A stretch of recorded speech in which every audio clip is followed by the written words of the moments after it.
I may have started the stream. I hit the button 10 seconds before I'm going live, so we're just winging it. 3, 2, 1. Hello everybody, welcome to the stream. It is the Biendeo stream today on this fine 6th of January 2025. Whoa! It's already 2025. I hope you're having a wonderful week, and we'll have a wonderful week ahead of you. Or 2 weeks, rather. It's been 2 weeks since the last stream. My 2 weeks have been pretty good. Hello, Fetty. How's it going? Things are going pretty good. Things are pretty chill, funky, fresh, and that's always good. Let's dive into today's game, shall we? It's in the title. It always gives it away every time. But we're doing yet another. Biendeo completely praises Samuel Villarreal for all of his wonderful work, and one day I will be able to shake his hand at some point.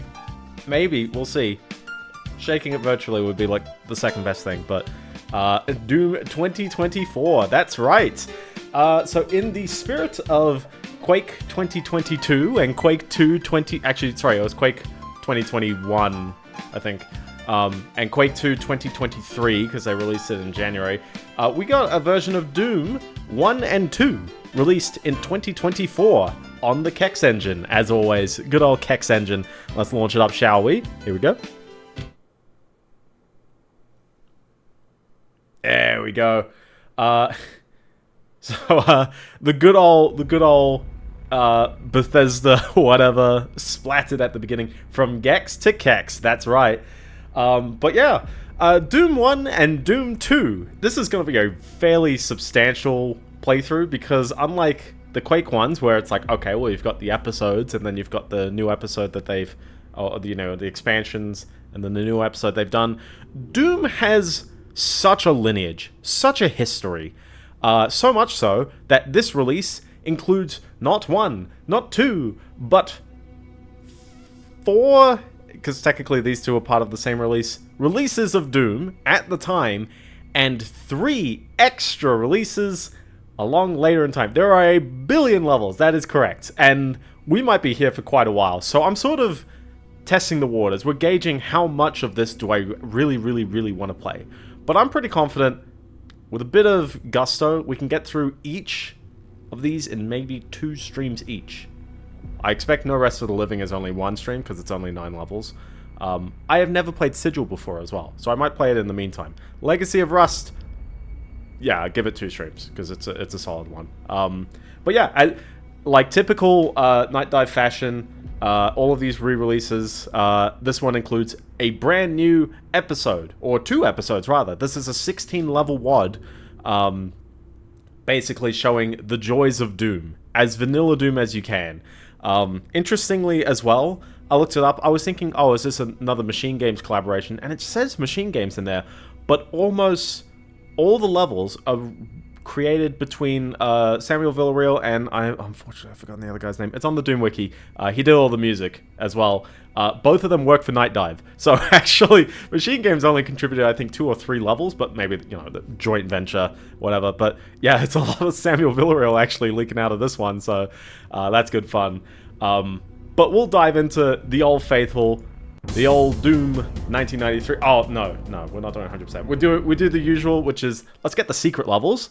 But I appreciate this demo does not have the UI. I was just sitting there going, look, it's doing something. I got my hydration. Other things to note with this version, like Quake 1, not Quake 2 unfortunately, there actually exists a mod page where you can see all the fun mods that exist, particularly Mario Doom and Sonic Doom, but also all the other classics, like you'll probably have, you know, Sigil 2, and I'm pretty sure I've hit download on a few of them. Have I got some? I got myhouse.wad, so we know we're doing good here. Scientists, yeah, exactly. This source port is MBF 21 compatible, and actually introduces its own Doom standard id24, which for the most part, that's a few things that are quite nice, but I at least appreciate this is a hopefully cycle accurate and I guess, you know, fully compatible engine, whereas the previous re-release of Doom on PC was using Unity. I think it was from 2018 or 2017. It was all implemented in Unity, and I think it was for the most part compatible, but I'm not sure about its cycle accuracy. So thank you, Night Dive, for doing the good stuff, making another cycle accurate, you know, port of a game. It contains multiplayer as well, which is good fun, and you can play online with people. Let's see if there's anyone online this very moment. There are people playing this. Maybe not in Australia, but there are people playing this. I did some matches when this rolled out, so that was good fun. And as well, you've got your suite of achievements. I will hopefully try and get all of these over the course of time, or just get them as part of this playthrough. And as well, we've got the id Vault, where you can see some wonderful beta sprite sheets and whatever of monsters and things like that. There's a lot of really good stuff here, so that's good fun, including as well, like, my favorite, seeing the bottom of the weapons, because that's something that a lot of people had never seen in Doom. There actually was a source code leak as well. There was a disc titled, I think it was 1995 or 1996, but it had the Doom source code before the GPL, before the open source release, because the open source release isn't actually the same source code that was used to make the game. It's stripped down, it's modified in some ways. That was sold on eBay in 2023, and then that person the person who bought it immediately just uploaded it to the Internet Archive. So you can see a lot of this stuff as part of that, but that's a very recent leak. But yeah, it's good fun seeing like a machine gun that existed in the alpha, as well as you can, you know, see things like whatever's going on here, soul jars. I don't think this actually got like the direct blessing from the people who originally worked on the game, in the sense of I think they didn't ask whether like the stuff, they just had it. So and everyone's favorite, the textures. But yeah, anyway, enough dilly-dallying, let's get into Doom. Doom 1 is an interesting one as well, because every time I keep going, oh, what was Doom 1? There are 4 episodes, and almost everyone these days has played the ultimate Doom re-release of the game. Released in 1995, that's right, after Doom 2 came out, you've been playing a secretly enhanced version of Doom 1. It contains this 4th episode and some very minor changes to other parts of the game. It also, the very, very original release of Doom never had the Nightmare difficulty. But for reference, kind of like Quake, Doom has only 3 difficulty levels. Hey, not too rough, hurt me plenty, and ultra violence. I'm not too young to die is hey, not too rough, except you have twice the number of ammo, and all the enemies, I think, deal half damage. So it's super baby difficulty. Nightmare is the same as ultra violence, except all the enemies are 3 times as fast and respawn after 4 minutes. Obviously, ultra violence is the real hard modifier, and you can actually add in some things, such as force yourself to start with the pistol, or make the monsters respawn anyways. But here we go, let's start in. Also, I just want to add as well, before we dive into this, we have as well a remix soundtrack, which is there, I think, for all the Doom 1 and 2 music. I am not going to play with it because I don't think it captures the game. Yeah, I don't think it captures the game quite right to have the remix soundtrack. I think you got to play with the MIDI, and especially you're going to get thrown off because you're going to hear the MIDI in other, you know, levels that we do later. So you might as well have the MIDI going. On this difficulty level right off the bat, I can't aim, oh my gosh. On this difficulty level right off the bat, you get 4 of the shotgun people, and this actually makes sort of the rest of the game a little bit straightforward on ultra violent, whereas on the normal difficulty, you've just got some regular dudes here. On the ultimate Doom as well, there's actually it's on this side, there's a switch here, and that reveals this, which actually lets you get this blue armor and then completely skip most of the level, because this exits you out right near the backside of the level. So we're actually going to see the first level backwards. I will explore it, and I definitely know of all... I'll show as many secrets as I remember. There are some enemies behind me, I know. But Doom is a very, very just, like, pure game, in the sense of it actually is secretly a shoot-'em-up. It's secretly a shoot-'em-up, and you wouldn't even recognize it, but almost all the enemies fire projectiles at you. Most of the ones that we've been seeing don't, but almost all of them do. Here are some enemies that shoot projectiles. If you think about the game from a top-down perspective, you gotta dodge the projectiles, you know, like a shoot-'em-up. Yeah, exactly. There's very little hit scan in the game, and it is really just those 2 enemies. It's actually fairly straightforward. Open this door. So usually you'll see me go for the zombie humans. Also, barrels are good fun to shoot. But secretly, this game is actually, you know, a shoot 'em up, I'd say. And the main reason why I'd say that's the case, also love your end level things. This is the end of the level, but I'll just show off that there's an extra secret that you can find. So once you wander back, this just drops down, and there's an enemy here. And you'll also note the original version of the game doesn't tell you that you found secrets. But everyone loves having the secret counters and stuff on screen, so you can see it when you hit tab. When you walk over just one of those lines, there's a lift that drops down here, and this is the third secret of the level. Also, fun fact, if you play... There's so many fun facts. If you play the PS1 version of the game, the PS1 version actually includes a lot of Doom 2 levels, and this level in particular, on Ultra Violence, has a pain elemental chilling right up here. It's a very cruel move. I will not be indulging in the console ports of Doom. Finding all the items is a very tough ordeal. It's not like the big health pickups, but the little tiny 1 health pickups count towards those items, so... I think weapons as well, so... and you'll never see me hit a part-time. Part-times are never possible. Every episode in the first Doom is 8 levels long, with a bonus 9th hidden level. I will be trying to find those, and not trying, I'm succeeding as well. Well, kills and secrets is going to be tough as well, because I don't know them all off the top of my head, and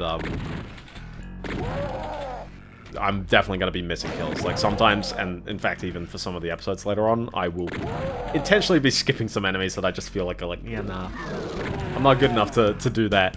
I'm generally showing the levels as best as I can. This area is iconic because this is where Bill Gates showed up to show how cool Windows 95 was. This one ledge up here. Doom has such an insane history. And I think it's very easy to forget that there's a guy here, and there's a secret right here. Look for the walls that look different. But I think, to go back to the very, very, you know, history of it all, Wolfenstein 3D, which is a game that ZeniMax hasn't yet ported in any capacity, there's a secret out here by flicking that one switch. 2 secrets in 1. This gives you a soul sphere, which gives you an extra 100 health. Capped at 200. And it never trickles down over time, which is something that later games do. You also get a chain gun pretty early, so I recommend that. But id have always been leaning towards the 3D shoot 'em up from the first-person angle, starting with games like Catacomb 3D, very popularized by games like the year before's Wolfenstein 3D, although I think it was more than a year. Not quite 2 years, but this game came out right at the end of '93, so just note that. You need to pick up that red key to go through this door, and that's a classic level design, I guess, trope. Also, note that there's way more level. When you flick this switch, you reveal this whole little maze here, which you can look at on the map. Also an auto map, that's a very fun feature. The key cards, exactly. The key cards, which eventually become skull keys. But yeah, Wolfenstein 3D very popularized its kind of pedigree of figuring out the first-person shooter, but I think Doom is it. Doom is exactly what people want out of it. And what does Doom do differently to Wolfenstein? Well, the first one is that it has more than one type of ammo. I think having different ammo types really gives a lot of dynamic to how a lot of the game plays out, because you'll find that different enemies are stronger or weaker to certain attacks than others. It's this one, isn't it? Yeah.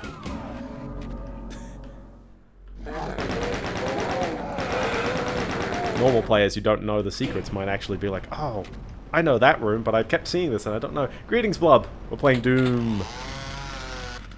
But what else is different? Wolfenstein. So Wolfenstein is stuck to a grid system. Maps can only be, I think, 32 by 32 kind of grid. And maybe it's bigger. It's much larger than that. But they can only be stuck to a grid. And the one thing Doom can't do is it can't do the secrets where the walls push back. That is one thing. All the walls in Doom have to move up and down. But what they did do was they figured out how to make it all based on points and line definition. So 2 points in space and just connect them together. And that allows you to do some real dynamic maps. This is a very straightforward map. Someone's going to yell at me that I just completely ignored that secret. I know that one off the top of my head. I'm sorry. I was just sort of wandering around. Speaking of Doom, like, oh my gosh, there's Doom's legacy as well. There were tons of games in the wake of Wolfenstein and this that immediately tried jumping on the, you know, the 3D perspective. Also, textures on the floor and ceiling. That's not a thing in Wolfenstein. As well as also just height in general. On Retro Achievement, Zero Tolerance. Oh, I did see the set for Zero Tolerance, yes. Also, tryhards? Purists may know that the health packs have a green plus instead of a red plus, like they do in the original version. That is because the Red Cross doesn't like their logo being used in places they didn't authorize. On the Doom 3 BFG edition, and I don't know if the Xbox 360 versions also did, they replaced them with pills. I don't think the pills make sense as health icons. I think a plus makes sense. A green plus is the best compromise. Because green is still a healthy kind of symbol. We hit all the secrets, but I have no idea where the extra enemies are, so I will generally call that as I've explored the map. I like these little courtyard areas as well. Yeah, Zero Tolerance is a neat game. I could play it at some point. Killing Time's another one that I also like to play. I believe that's got a set.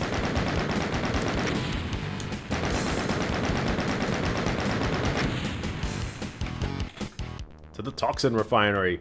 I love how barely visible the Munchlax is on the screen, by the way. Playing with the bottom bar is a very pure thing, but yeah, other things you can do on this one version of the game as well is that it does have a non-widescreen option if you're, you know, really pure like that. As well as it also has this resolution scale where you can properly play with the 320 by 200 pixely resolution of it all. Although the frame rate is not Doom's original 35 frames a second. This is still running at whatever frame rate you can do. But it is kind of neat that you got this kind of view as well. It does give it that retro vibe even when the frame rate is very good. Yeah, it's an interesting number. I think they targeted 30. I'm actually like, I love how very solid it is at 35. Let's change the resolution back.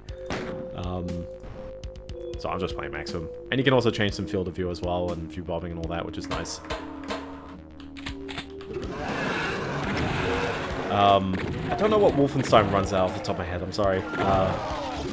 But yeah, 35 is an interesting one. So there's a lot of source ports where it's like, oh, you have to keep the 35 like underlying tick rate, or else the game doesn't run quite right. Doom is also home to a lot of very, very fun kind of tips and tricks. One that you'll probably see me famously kind of do is the strafe run, where when you move forward, you move at like one, you know, speed, basically. When you move right, you move at one speed. When you move up and right, instead of capping it to 1, you go the square root of 2, because Pythagoras. Hit that button, and we'll turn around, and this just opens up, revealing a lot of dudes. Doom shotgun is also like, oh, it's delish. You'll see me just using the shotgun almost all the time. Because anytime they give you the backpack, which doubles your ammo from 50 to 100, you just end up in the I'm stuck in the corner, that's a good spot. Last 2 Gex streams, they are long streams, I apologize. Hi. Also, the Spectres are very annoying enemies. The little invisible ones. They're just like Pinkies, the pink demons. But you can't see them. But yeah, Doom as well. I think Wolfenstein also did this, but Doom really popularized this. And one of the reasons why Doom was so successful was Doom, you know, well, not only was it an amazing game, but also it had a shareware version. So you could do, what you could do is that there's a copy of the game that you could download off the internet, and they encouraged, copy this onto a floppy drive, put it on all your work computers, and just play the heck out of it. You can play all the features. There's just more levels and enemies and weapons in the real version. Okay. That encouraged a ton of people to play the game.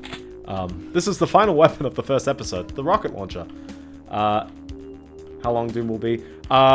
Depends how many bits of Doom I play. There's like tons of secrets chained to each other. This is a secret here. Yeah, it's like 3 secrets just all next to each other. Yeah, basically like a demo version. Exactly like it. And I mean, if you tell game devs now, it's like a third of your game, including almost all of its mechanics, are available to everyone for free. There's a lot of newer games where they like flip And then there's also JRPGs where they'd be like, I'll just go for it. Here's a 12-hour experience for free. That's the demo. And you're like, yeah, sure, okay. I want to say Unicorn Overlord did that, so big props to them on that one. Dragon Quest XI, Octopath, I think. Does Octopath let you do it? Don't know if Octopath does, but Dragon Quest XI is one of my favorite examples, because that game is long. And I keep thinking that it'll end, like, right as, like, you know, you meet your first character, but it keeps going up until you get to the town that introduces the 5th character in the game. I love how delayed that barrel is before it damages you as well. I love this about Doom's level design as well. It's got a lot of things where you step over things and suddenly lights will change. There's lots of fun areas. Very hard to see, but this should pick up right well. Yeah, the moment there's DOS support, there are going to be tons of people. I'm going to take a swig. It's 31 degrees in my room right now. It's very hot and sweaty. There's going to be tons of people making their own source ports. Oh, sorry, making their own Doom mods available as, like, mods, basically. Custom content. Tons of them. As long as they're DOS compatible. Because Doom has extended beyond the DOS version of the game, and that's why I'm playing this version. Ultimately, I think a lot of people are much more pure with Doom. Also, that one switch ages away. Activate this bridge, which will lead to the secret exit of the level. Yeah, DOS and Flash being developed at the same time. Commodore 64, Wii coming up. There's a lot of exciting times for the Retro Achievements people. Me developing my Hexen set, I finally started. And I have come face to face with pointers. And going, oh boy, it is a lot more difficult to identify them because you don't get the full 32-bit address isn't, like, searchable. So I have to do this all externally. I have to do it by hand, figure out the pointers. But I immediately was like, oh, I found the player's X and Y position. And then I go, and then it changed between maps. So it's definitely a pointer. Also, I want to get enemy health because I really want to do an achievement where you defeat so many enemies on each level. I love this area, because you can't even step outside. It's very annoying to kill all the enemies. You may also notice, for people who know any newer FPS, you cannot aim up and down. That's because Doom Guy is perfect with his vertical aim. He just needs assistance turning left and right, because he's such a unit. And yeah, shooting through this wall, you can shoot through it. Yeah, the swizzled pointers is absolutely painful. Which I guess is the reason why probably Hexen wasn't... there's no Saturn set for it. Because it's the hardest of the 3 consoles, mostly. But, hey, I know my Hexen. So this is a very curious... Oh, also, turning invisible with the power-up means that enemies will sometimes just be very off with their aim. And they may not see you at first. I sometimes find it's harder, because then the enemies don't aim predictably. The game's all deterministic. The build games being... Yeah, definitely the build games are fun. Also, even Hexen you can aim up and down, although it's not really meaningful. But yeah, you can go up here if you want. And this actually leads to that little ledge where the... where the imp was chilling there. But yeah, this leads to the secret exit. Oh, I got an achievement for finish a level with 200 armor and health.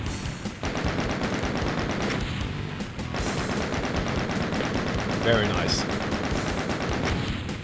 So for the people who don't know, there's a secret exit in every level. There was a thing on Hacker News which was called the Doom Capture, and it started you off on this level on the Nightmare difficulty with enemies moving even faster with just the pistol, and it said, get 3 kills. And I love its concept as a capture, because in theory it's like the elliptical curve cryptography, where it's very easy to prove based on a set of inputs that something solves the problem, but it's very hard to go backwards and figure out from a solved problem how to get to the original starting state. And Doom is kind of like that, which is actually quite neat. So I hope that someone actually uses Doom as a capture. Or other kinds of deterministic games that you could record inputs on. But Doom is a fun one. Except for Stable Diffusion Doom. We've already taught the computers how to dream up Doom. I love the music here as well. just a jam. The music in this whole game is such a vibe, mostly because it sort of rips on existing music. I wanted to name this stream Master of Puppets. I realized I've already named the stream that. I forgot which stream I did that. But it's in my stream playlist, so I know that's there. These enemies that teleport in, the number of enemies on the level actually isn't going up. It's usually caused by you walking into an area, and then they basically have an area off to the side of the map where there's basically a room of enemies with a teleporter that only enemies can use, and I'll just chuck them there, because that's why they keep appearing on the same spot. There's a lot of cheeky little level design tricks that's used by the actual Doom developers, interestingly enough, as well. But Doom to me was such a curious beast because I knew of it growing up. I knew of its impact, I knew how incredible it was. I wasn't really like, I don't think I played it until a fair bit later, maybe like 2005, 2006. And I kept going, the German government banned this? Like, yeah, it's, you know, it's violence, but like, by 2005, it's like, this looks, you know, this is still a bit, primitive in the sense of, like, all the enemies are just sprites, and you know, it's a bit goofy looking. How can you get spooked by this game? Maybe kids will get spooked, I don't know. I used to be spooked by Lance Boyle. Technology marches on. Oh, exactly. Because then you think about how much of an improvement this game is over Quake, and then, sorry, over Wolfenstein, and then you think Quake over this game. Yeah, I was going to say, this game over Quake 1. Granted, there are compromises with Quake 1, whereas this game felt like it was a no-compromise kind of game. It was just like Wolfenstein, but everything was cranked up. And a lot of, like, how incredible it is particularly how fast it managed to pull off the 3D. There were other games that did 3D before Doom and Wolfenstein, but I think there was was it Ultima? I think there was an Ultima game that came out in '92, and it did the textured ceilings and floors, but it kind of ran like poop. The rocket launcher is so good for taking out these guys, but you gotta make sure you hit things, and you gotta make sure you don't stand next to it. Also, yes, I am quick save spamming. There's a little bit here. Let's take another swig of water while we're in the bit of respite. Yeah, Ultima is very, very influential. I've never played an Ultima game really all the way through. Or really most of the way through. So, that's on me to kind of cross off my bucket list of franchises I need to get around to. This is a bit of a weird level, because just imagine it's like a plus shape. Actually, this map is so zoomed in. There you go. That's the best I can do. Is that picking up? Yeah, that's picking up, yeah. I was going to say if I can make the lines... Or I can make the lines thicker, but if I need to make them thicker for the stream, but I think they're good. Oh yeah, all the vector art. And I appreciate that nearly every console version of Doom keeps the automap working. Console ports of Doom are their own, like, beast, because console ports of games have sort of always existed, but Doom was like, no, I must have Doom. This will sell my console. And it did. The 3DO Doom is one of the most hilarious, like, stories, because of how sort of incompetent the producer was, but then how he sort of, like, made it kind of work out into its own thing. It's not an amazing port, but it's like, given the circumstances, it's like, oh, it could have not existed. It really could have easily not existed. There's no jump button as well. You gotta just run. It runs on... Yeah, oh, yeah. It's a heavily optimized game. This is what I mean by strafe running, by the way. You run forward, you're not gonna make this ledge. You go at root 2 times speed. You make the ledge. There's a bunch of cheeky spots if you can do strafe running like that. I know there's a bunch of demons right underneath me, and I know I'm taking damage. That's the joy of every secret level. They'll sometimes just meme on you anyways. Oh, they're not below me. Oh, don't touch me.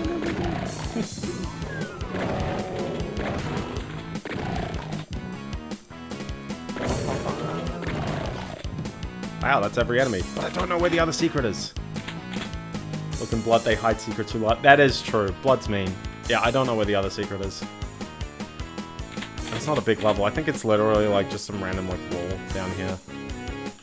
Hold on, I'm gonna mash it, but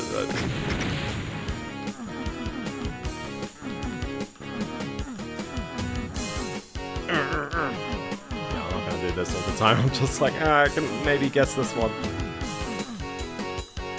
I think it's this room. Nope. Nope. Oh well. I tried to remember which room it was in. Couldn't remember it. There's no rooms over rooms as well, so if it looks very tight on the map... Oh, hold on. You see the line on the map, you see the little line there. I'm not too sure if that's it. Oh well.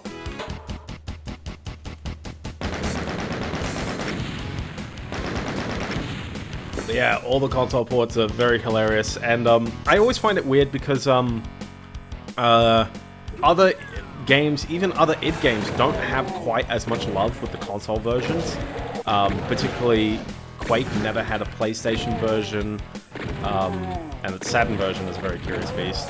The Saturn was then dropped by Quake 2. Both Doom and Quake 2 have very different Nintendo 64 versions compared to the regular versions. But Quake 1 is a very faithful port. Yeah, Doom has very like stripped down console versions all over the place. The SNES version is probably one of the like famous ones for really stripping down lots of the stuff. Although the SNES is also one of very few games utilizing the Super Effects chip.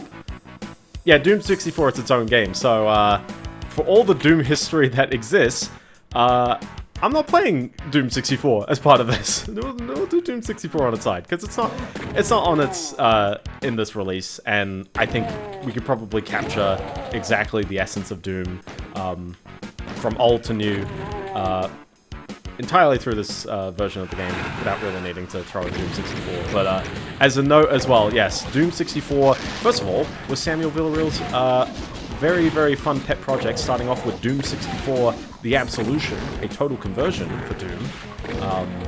And then he tried adding some fancier elements to it, and over time it eventually became Doom 64 EX, a proper conversion of the Doom 64 like ROM, taking that and running it in a full Windows engine. Well, that's a bit cruel. That's a bit cruel. Yeah, what the heck. Oh well. I'm tempted to load a save state, but I don't know where my save state was. Or a quick save, sorry, not a save state.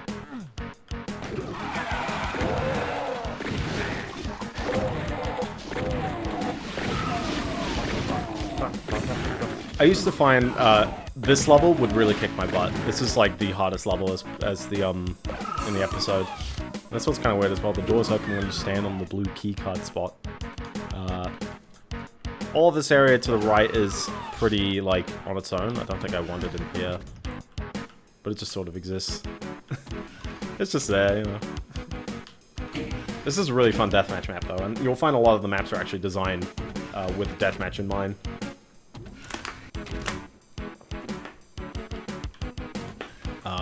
And really just the keys sometimes just is what makes it a single-player level.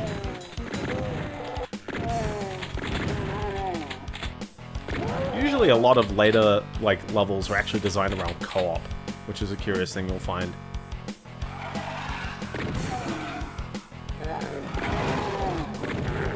Here we go. They had to be very careful with the floor layout in this room. Give us a couple of weeks, we'll be not careful again. Doom still never got released in Germany though, for probably, you know, the reasons you'd expect. And the reasons you'd expect eventually. But yeah, you can't quite get to the end of the level just yet. That's why we gotta go through the blue door. Yeah, no, the console versions are good fun. Too much blood. Oh, true, yeah. Does the SNES version of Doom have blood? Because I know Wolfenstein famously had green blood for everything, and rats instead of dogs. You may have noticed there's monster infighting as well. Doom got released when they made the new... Yeah, they definitely... They have reversed it by now. Like, I know they've definitely let Doom slide now. I want to say Doom 3 was fine to release. They didn't do anything weird in Doom 3. Postal 2, on the other hand. I keep joking about Hatred as well. Hatred is my fun example of, like, if you can't see the freaking, like, humor in Hatred, I completely get that, but, like, you know what I mean. It's like, Hatred is such just like a joke of a game. And one day I'll play it and I'll determine his name was not important. That is true. They really love their little maze sections, don't they? That's sort of a trend a lot with Episode 1 Doom in particular, but just depending on who makes the Doom level, sometimes you'll just feel their level tendencies come out. And I think that's actually one thing that Doom was especially great at. Doom's editing wasn't actually a thing at launch, by the way. It sort of, people made their own editors to try and handle it, but the way the file system works was very nice. You just basically say, hey, there's stuff in this is my IWAD.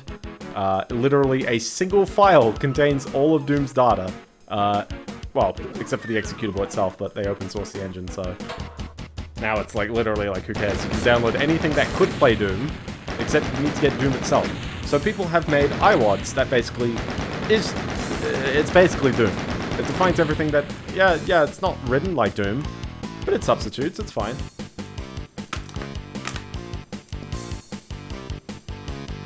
Water. I'm out of water. No more hydration. We're up to level 5, or technically 6, because I've already played a secret. You may recognize this from the demo 30 minutes ago. That's what I mean. I'll blitz through this game pretty quick. I'll probably play a little bit into episode 3. Depends on how well we do, but I really want to get through the whole Ultimate Doom stuff in 2 streams. And yes, we're going to do the 4th episode before I do Doom 2. We'll just do it in that order. Stand on here and suddenly this bridge raises. When the music starts getting serious, you know the game's getting tough. Wolfenstein's got a crazy amount of levels, mind you. With the extra episodes and stuff, it's like there are 60 levels just in regular Wolfenstein, not counting even the Sphere of Destiny, like, expansion. And honestly, I have not played at all, because Wolfenstein kicks your butt very hard, and I'm not very good at it, and I get lost very easily. Have you seen me use literally anything other than the shotgun? It's too good, I swear. It's an episode 1 thing. Most of the levels in episode 1 were developed by good old John Romero. You may remember John Romero for Daikatana and how he has implanted you in your servitude. Shotguns are nice, and Doom cemented the like 90s shooter, stuck on the ledge, the 90s shooter shotgun being just the ubiquitous weapon, because everything in Doom hits everything. You don't have to worry about standing close to something to hit it with a shotgun in Doom. You just point in that direction, this thing will hit it. This will hit it ages away. One of my favorite parts about Doom, you may have just noticed, is that you can't walk over enemies. And there's actually a really fun, like, design reason why that's the case. A lot of projectiles also, some projectiles actually do properly compute height, but enemies don't. You can't have things on top of other things. Well, you can have some things, but you can't have enemies on top of enemies. Or you on top of enemies. And that leads me into that, like, you know, interpret the game as a top-down shoot-'em-up, because a lot of its mechanics actually work just like that. They don't actually care about the 3D. The 3D is just for show. Love this ledge up here. Seeing just, like, lots of enemies and be like, just try and get, like, 3 of them in one hit. It's good fun. Here's a cheeky secret. Here's a cheeky secret. Here's a cheeky secret. Yes, that was 3 secrets, all back to back, right next to each other. I don't know why that didn't activate until I walked back. Out of 9 secrets, 3 of them are just there. Don't get me started at, was it E2 L10 in Wolfenstein 3D? That's the Call Apogee, say, Aardvark level. and it's literally like half the level is just push wall, secret, push wall, secret, push wall, secret. And I'm pretty certain you can't 100% the secrets in that level because some of them will exit you out, or will basically block other secrets. Oh yeah, exactly. Like, people blow their mind figuring that one out. There's nothing like that in this game, mostly because the call apogee, say Aardvark, was reverse engineered before someone actually figured it out. I mean, it was figured out pretty close, but I don't think people legitimately found it. They just sort of put their way out of the level and just, or texture edited and found the sprite, and that's how they called up. And then people figured out the level and they were like, oh, okay. The button was a door the whole time. But yeah, Doom's levels have such like a wonderful personality. You've got dark hallways. Like, lighting in general is like such an important tool in providing character to the levels. Also landmarks, and that's something that Wolfenstein could really never produce. And that's why I think that Doom, well, there's like 15 reasons why Doom is an amazing game. The music, the sprite work in general, the enemy variety, the way that the mechanics work, the level design, just the proliferation of deathmatch and all that. Blood has some incredible level design, and yeah, Blood is very peak. I do want to play Shadow Warrior at some point as well, but I do worry that with this game, I will probably be playing too much Boomer Shooter on stream, and not enough Pokemon. But there's lots of games I want to get to, and I think that this is probably, like, hey, I gotta play it at some point. I played Doom 3 on this channel, like, 12 years ago or something. I played Hexen at the exact same time. And I've already played Strife, which was the last official Doom Engine release game at the time. So the only game I haven't played is Heretic at this point then.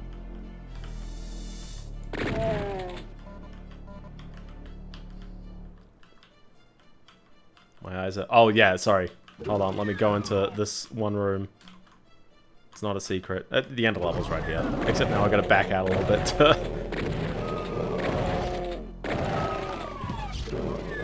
We have like the Namco Bandai... The Bandai Namco, like, flashbang every time a game starts, and it's got the freaking white screen for Bandai Namco.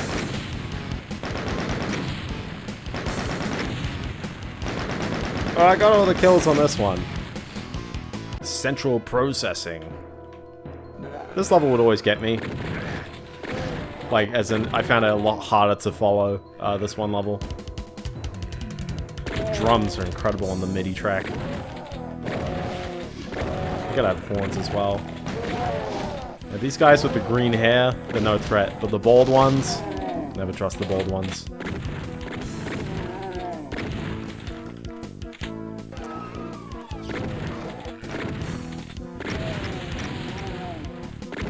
Yeah, no, Doom is so good. And yeah, the legacy of Doom runs on everything is that people figured out ways to demake, optimize, and optimizing Doom. Like, that's...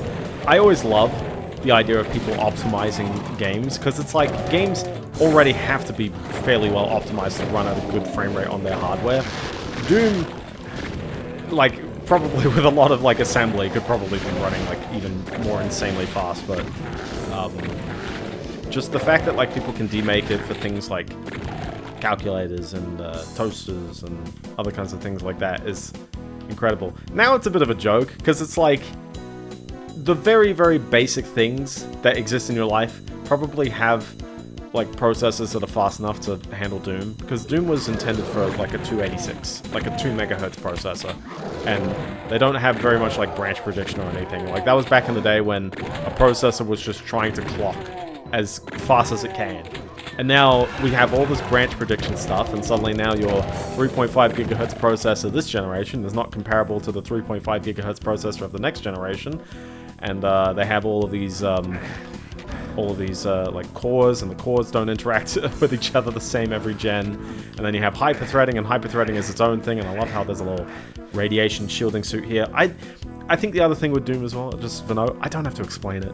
You just see it and you'd be like, yeah, I get that. That makes sense. Like, health pickups, this invisibility thing, this light amplification device, which basically Fulbrights and also makes it so that specters, if we ever see one, are not as hard to see. Usually I don't find the light amplification very useful, it's just kind of there. I am the invisible one here.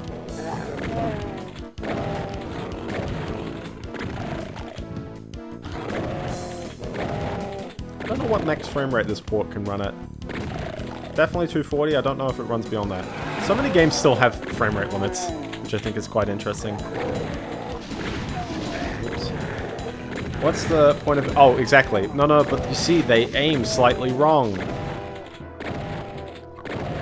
If you haven't aggroed them in some way, then they actually won't, like, know you're there, but I don't know that many levels that actually capitalize on that.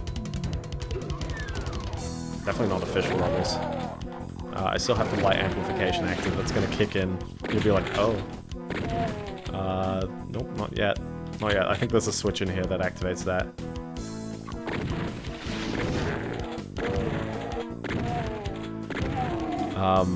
But yeah, Doom was wildfire, and it's the reason why many people at it bought Ferraris. One day I could afford a Ferrari.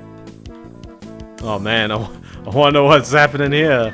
Oh boy, I love this computer area map. This actually highlights everything on the map, including all the little secret rooms. So they all got grey walls now. But it's very easy to get yourself lost and stuff like this. You know what I mean? Like, Doom's level design isn't perfect, but it's, oh man, it's a hell of a lot better than Wolfenstein, I'll tell you that. Yeah, oh, hold on. So, wasn't there a switch? Or I just walked right past the switch. There it is. Yeah, these are all flickery rooms the whole time. Now it's a bit easier to figure out where you're going, isn't it? Nice MIDI sync up. That was like a whole second of gap. I love stepping on things and suddenly rooms open up, featuring tons of enemies. The famous monster closets. I don't know if they're coined by this game, but they're very popularized by this one.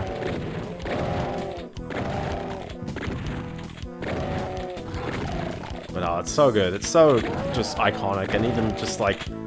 There's still like legacy just kind of brimming there. Like the character in the bottom of the screen, which also existed in Quake. Not Quake 2, unfortunately. But it was in Wolfenstein, and it was in Catacomb. It wasn't at the bottom in Catacomb, but you know what I mean. Yeah, hold on. There's the little side room here. There you go. I don't know why that didn't activate before. And then that activates this door, which is back out here. Staying alive? Exactly. There's one part, and I love how they added it in the patch notes, because people forgot that it exists. If you take more than 120 damage in one hit, there's an actual unique sprite most people never see. But the Doom guy really copping it. Yeah, I love the secret, just like finding all this fun stuff out here. I know all 4 secrets on this level somehow.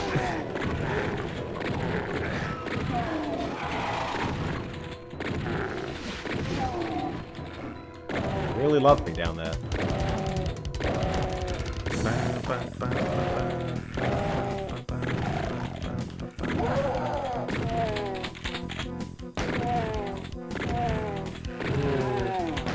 Oh yeah, blood levels for 20 secrets, or even, not even blood level, well, just blood levels, but also like, even the bonus, oh, that guy's been there the whole time. Even the newer levels of this game, because they can operate with much higher engine limits. There's a Spectre, just chilling right here the whole time. Look at all these like little tiny rooms. They're like, it's perfect for deathmatch, but oh boy, is that a lot of... Yeah, I was like, follow me around this whole way. Yeah, in single player, it's like some of these extra corridors will definitely confuse you.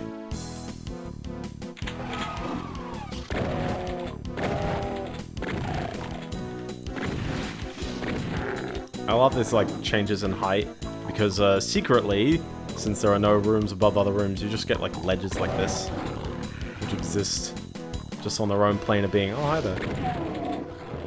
But yeah, also the pistol in Doom is worthless. You saw me use it right at the beginning, and then never again, because the chain gun uses the same ammo. And you may as well just use the faster pistol. Also the fists, or the chainsaw, which I have not used. It's decent at stun locking enemies, but you have to sort of get in their faces. And so when it's the shotgunners, you know, it's like, oh, like, get a little worried having to use it. It's better than the fist, though. Which I know you're meant to berserk, but... no, the pitchfork is the worst thing in the world. That is true. I'd always struggle in this area, one, because that always happens, and then I get, like, trapped in here. Alright. We found a use. We found a use! Nope. Never mind.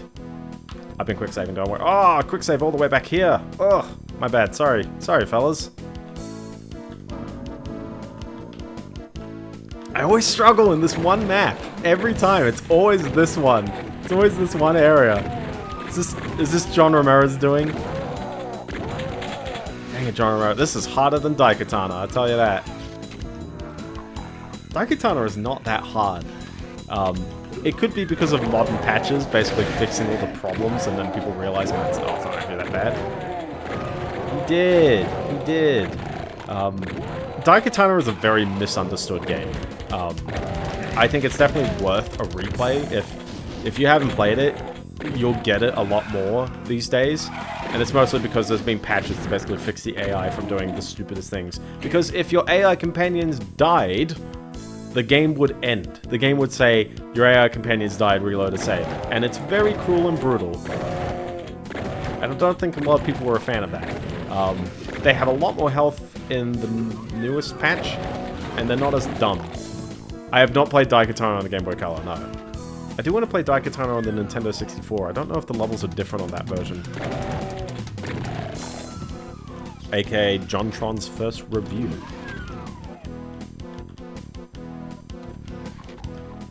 Good old JonTron.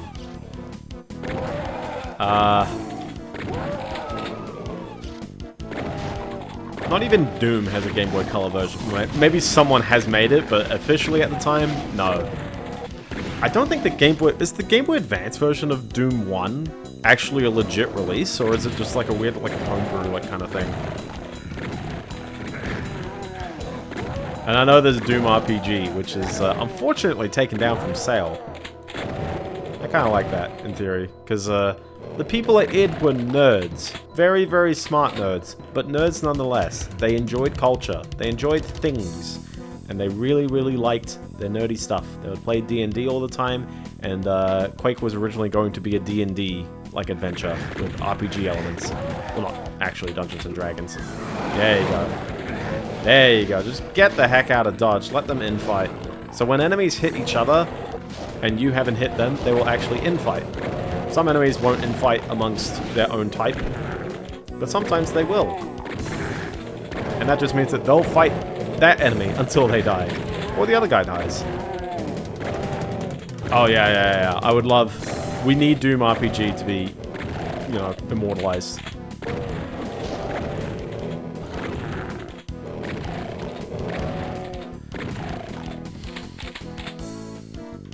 But yeah, there you go. This room wasn't as bad the second time. And I didn't even quick save right before it. Oh, boy.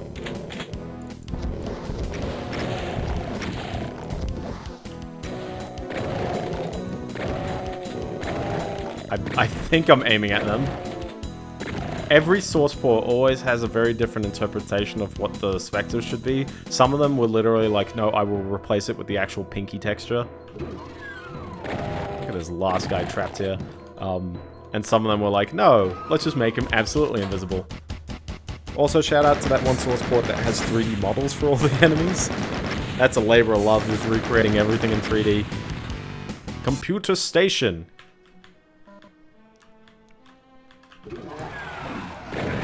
Ow. This level would always get the better of me, I tell you. But this is what I mean, I guess, if I'm playing 18 levels, at least in this, you know, Ultimate Doom, because there's 9 levels an episode.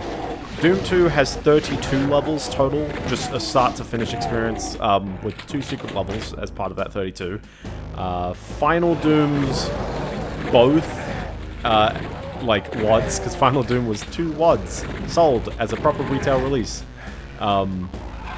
Mostly as just a level pack, but it's a fun one. We'll get into that. Was 2 sets of 32 levels. The master levels for Doom 2 is just 23 loose levels. What else was there? There was no rest for the Wicked, which I believe is 8 levels and a secret level. Sigil is 32, and the 2024 levels, there's 16 levels in there. But they're quite long levels. I don't know how long Sigil's levels are, so I need to gauge that. But my hope is that every one of these WODs is 2 streams. Maybe master levels, maybe 1, depending on how short it is. No rest should be 1, and then, yeah, we'll see. And also, we'll see about Sigil, because Sigil, for reference, isn't actually an official Doom release in any way. It's more just John Romero made a fun, like, you know, Return to Doom level pack with custom textures and stuff. And it's sort of been codified as an official release. Oh, hi, I just want to go up this lift. You got a guy slashing me as I stand right here. Oh my gosh. Can't hit him because he's not on screen. There you go. Very cruel and unusual placement there. Now I got a guy shooting at my knees. And you may have saw Sigil 2 in that mod list, and that's because, yeah, he's made another one. But yeah, we'll continue on. Oh my gosh, lots of dudes. I'm not sure if he's working on a Sigil 3, but it's just kind of fun for him to return to roots, come back to making some fun levels. Because I guess he sort of retired very early. He was like, yeah, I'm done. Don't know if he did anything else. Official mods. They're not officially sanctioned mods. Although I guess Sigil is officially part of this game, so it technically counts as an officially released WOD now. But it's also one where if you own an older version of Doom, yeah, that is true. Yeah, I mean, lots of them have retired. Doom came out just over 31 years ago. They did. I remember, and go back to the 30th anniversary interview that both Johns did. It's a nice little interview, but in particular, it's kind of like, yeah, both of them like are very done with most of their big career stuff. John Carmack is always chasing the next thing, and and so he's working on just having some fun with, I was gonna say AI, machine learning. It's really what it is.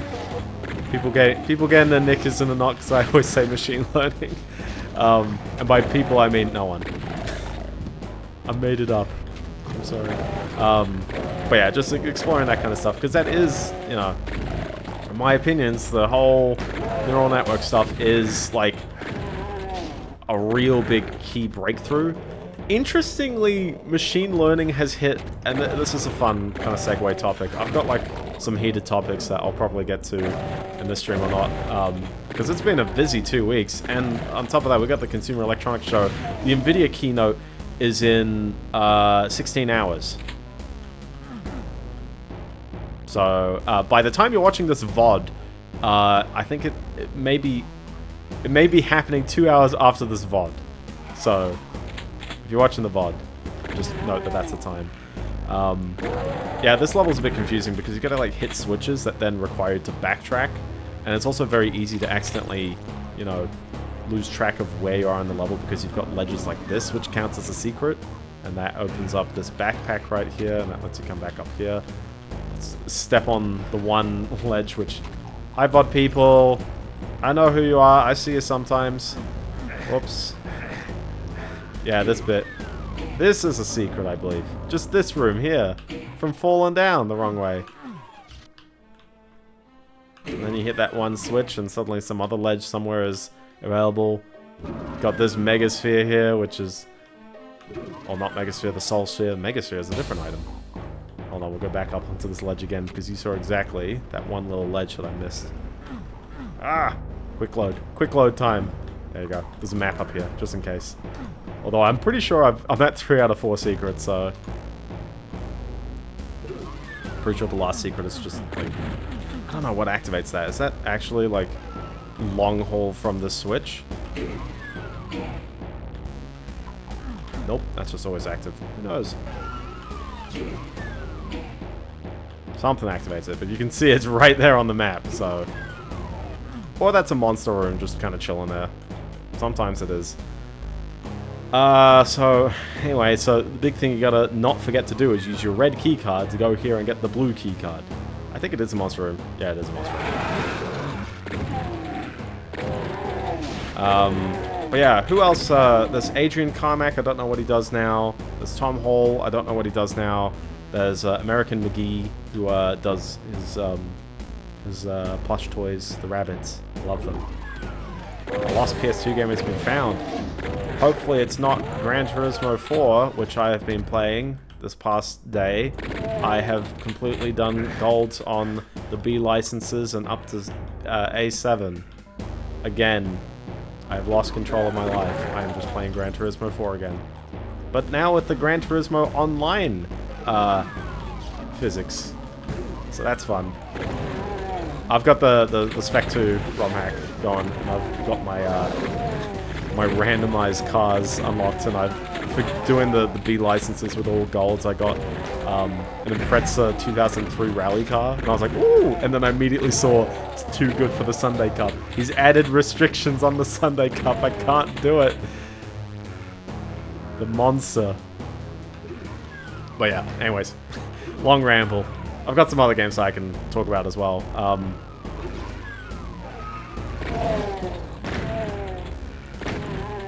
Kaina. How does one pronounce Kaina? Oh man, I wonder how that door opens. I love the barrels. The barrels are fun.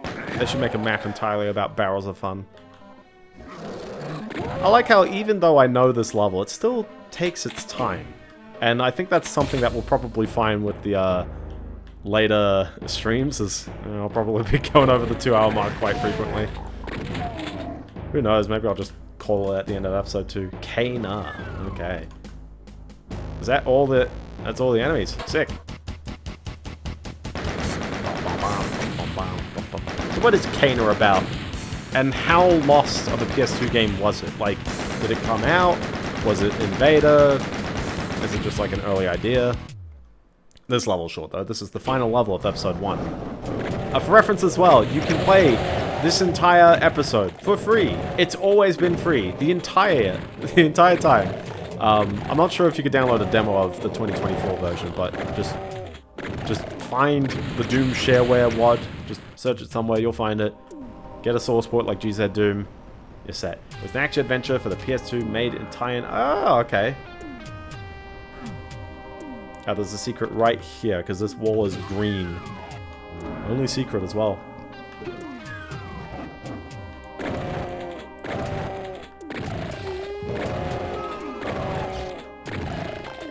Had a dub with some important people. Kirsten Dunst! I used to have a crush on Kirsten Dunst ages ago. Ages ago. I realized she is like 20 years older than me, so it's like, oh, okay. It's the red hair, and I don't think she's ever been red-haired. It was just a week. Check it out! Oh my gosh, hi. Hi, I forgot the Spectre's here. That's just cool. I did really like Fargo Season 2. Which kind of cemented exactly why Kirsten Dunst is out of my grasp. She found a husbando through that show. It was made by Bandai Namco and meant for European release. Oh. Not a US release. I love how, by the way, specifically with this map, you kill the 2 barons and that actually triggers this wall going down. Whoever's crazy enough to get that, you know, invisibility, sure. It's a little switcher as well for some reason. I don't know why, it lowers this wall. It's there for some reason. I cannot explain why. Okay, it's just there. It was eventually released in Japan in limited quantities. Ah, okay. So someone found that Japanese version. Also, shout out to the no map drawer. It's not on the auto map. Test out the extremities of your map size. I love this, like, aesthetic. Step on the face, and oh no, I'm getting attacked. I'm getting attacked. The floor is dealing damage, so you will die. The map ends when you die while standing in that room. But you, yeah, no, you will die. And you won't get 100% kills either, so. And with that, once you beat the big badasses and clean out the moon base, you're supposed to win, aren't you? Aren't you? Where's your fat reward and ticket home? What the hell is this? It's not supposed to end this way. It stinks like rotten meat, but looks like the lost Deimos base. Looks like Deimos? Looks like you're stuck on the shores of hell. The only way out is through. To continue the Doom experience, play The Shores of Hell and its amazing sequel, Inferno. I don't think they ever did release the Doom episodes separately. That's what they used to do for Commander Keen. As FIG support. Ah, very nice. But yeah, every time an episode ends, you just gotta start again. So, that's what The Shores of Hell is. So now we gotta pay to play the game. But episode 2 introduces a lot of fun new music, new levels, and some new enemies, which we'll see over time. In fact, actually, we'll probably capture a glimpse of it all. I hate this inverted cross, because it used to give me very odd feelings, because you take damage when you stand on the inside for some reason. If you're running fast, you'll never notice. But if you wait, for some reason you do, and I used to think that was a cross thing? I don't know. Usually the first levels are actually quite small. Yeah, the cross of Dragon Quest III's localization that they can't use anymore.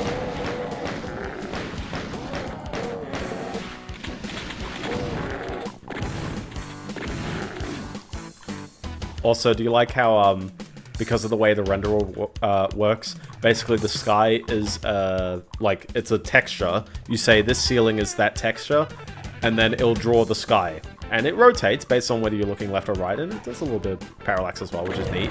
But one thing you can clearly tell is that what that means is that this room is clearly tall, and yet you cannot see the tall room on that side of the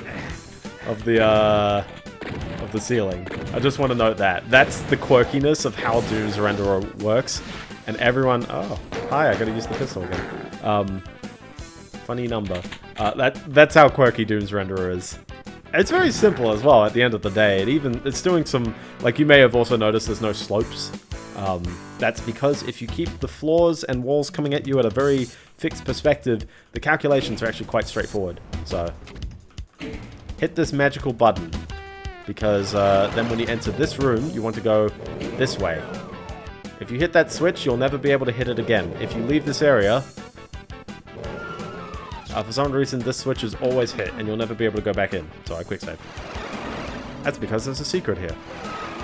And then it just immediately moves you out. So it's not really showing you anything that you haven't seen before. All MIDI music needs to have solos, because there's no reason why a computer can't just do a solo. I was hoping I could telefrag. If you teleport into an enemy, you will basically kill them. And they might kill you if they ever do that. This doesn't loop. The MIDI doesn't quite loop in the best way in this version. Sammy, you gotta jump on it. The telefrag is funny. I don't know if this game invented the telefrag as well. John Romero just saw it happening and was like, keep that. People love it. And that's the thing, is that everyone... Oh, hi, new enemy. The Cacodemon. He takes like about 6 shotgun shots. He's actually pretty cute, other than he blows up in blue blood. But I love the Cacodemon. That's why they make plushies of them. Because they're hilarious. They're just little sponge balls. And they're totally not taken from a Dungeons & Dragons art book. There he is. I used to always jump whenever like I'd see them, and then it's like, look how close I can be to him. Like, oh, okay, he's gonna hit me there, but like, they're really not that terrifying. They got a bit of health, they're a bit chunky, and they do fly. Oh, they're all female? Ah. You know what that means. End of level. There are a lot more secrets in this level than I know of. Containment area. This one is fun. It's the one with the boxes. We love this box texture, don't we? We love having this dead marine on the ground. That's not me, but I'm also wearing green, technically. Actually, I'm pretty sure if you're in the multiplayer menu, you can change your... No, you can't change your skin color. Customer support code hidden. Just for the stream, they knew. Look at the back sprite. Can't see their back sprite. Oh, the Kako back sprite. We'll give them a look next time. She's there. They gotta lay eggs, right? Perfect for laying eggs.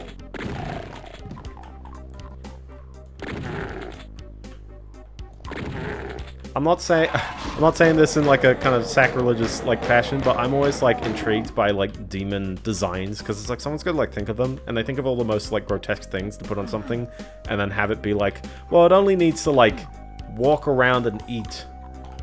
Like, it can be anatomical, but it doesn't have to be like practical towards an environment. It just has to be like terrifying.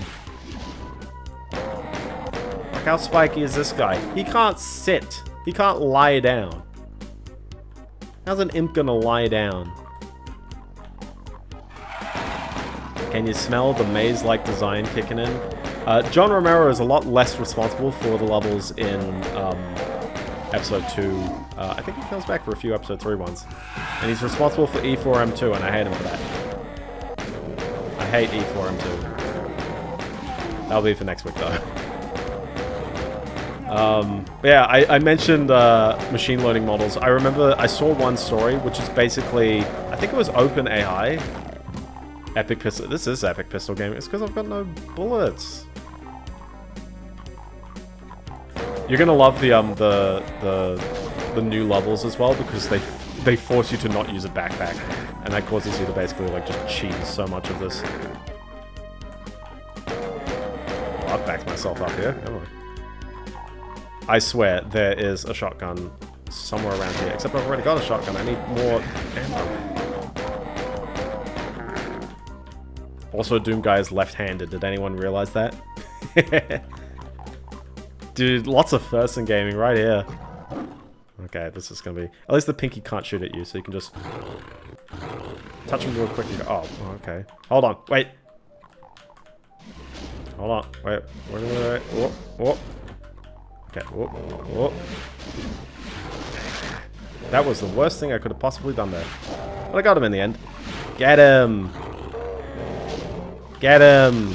Get him! Sent me a DM. I shall see that eventually.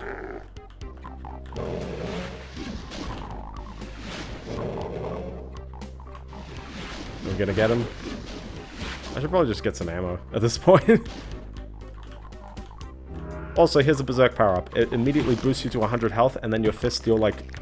Is it quadruple damage? You'll be able to, like, single hit, like, various enemies, and you'll be like, oh my gosh.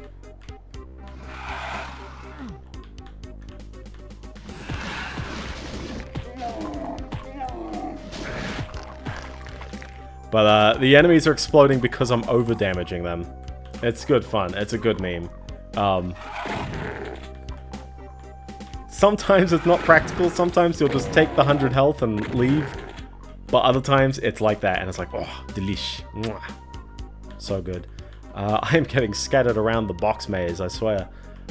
I mean, we've basically explored the whole thing. Thank you as well, having the colored maps, or sorry, the colored doors on the map, so you can see where the yellow and the blue doors are, so you can easily see it, because some source ports don't, and they're very mean. In some games, the overdamaging... Oh, yeah, exactly. Quake has that. It's got the zombie enemies, the little, like, all that, and you have to overdamage them to kill them. And in fact, actually, Nightmare difficulty in this game, I believe enemies...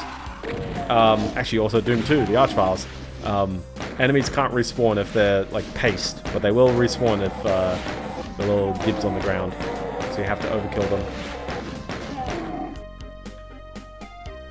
Yeah, yeah, exactly. Yeah. Mother Mark.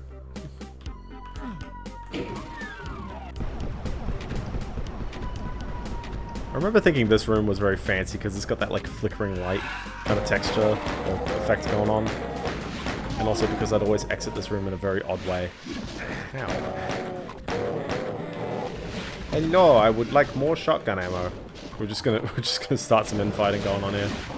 Oh, we're going out this way. Hit this one guy. You missed. Oh boy. Okay, well there's some ammo over here, so we'll just do that. I don't know what's going on with this platform though, I'll tell you. Ion Fury's Nightmare equivalent enemies. I don't know if Duke Nukem had something like that. Maybe. Pacifist level. Oh, he's stuck. He's very stuck. Poor guy. Yeah, the Berserk probably doesn't last now.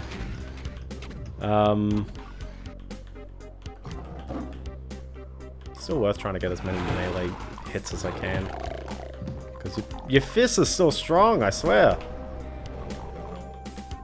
It's still strong. So, yeah, so there was a story, I think, from OpenAI basically saying that they sort of run out of new data to train language models. They've sort of got every, like, piece of text available for the most part. They've got tons of articles. You see, I don't know why the game seems to be, like, just hitching for a moment. Kex Engine's too intense. Keep an eye out as well, because I don't know if that's affecting the rendering lag or not, or if it's just too hot in my room. Floor still hurts you. You like how many like weird little just hallways there are in this level? I keep forgetting how many there are. Like this, it's like, where does this go? To this one room. Which, at least the backpack is nice, because that means that all the ammo you pick up is double. All the internet... Oh, yeah, exactly. Well, the problem is that you can't have more.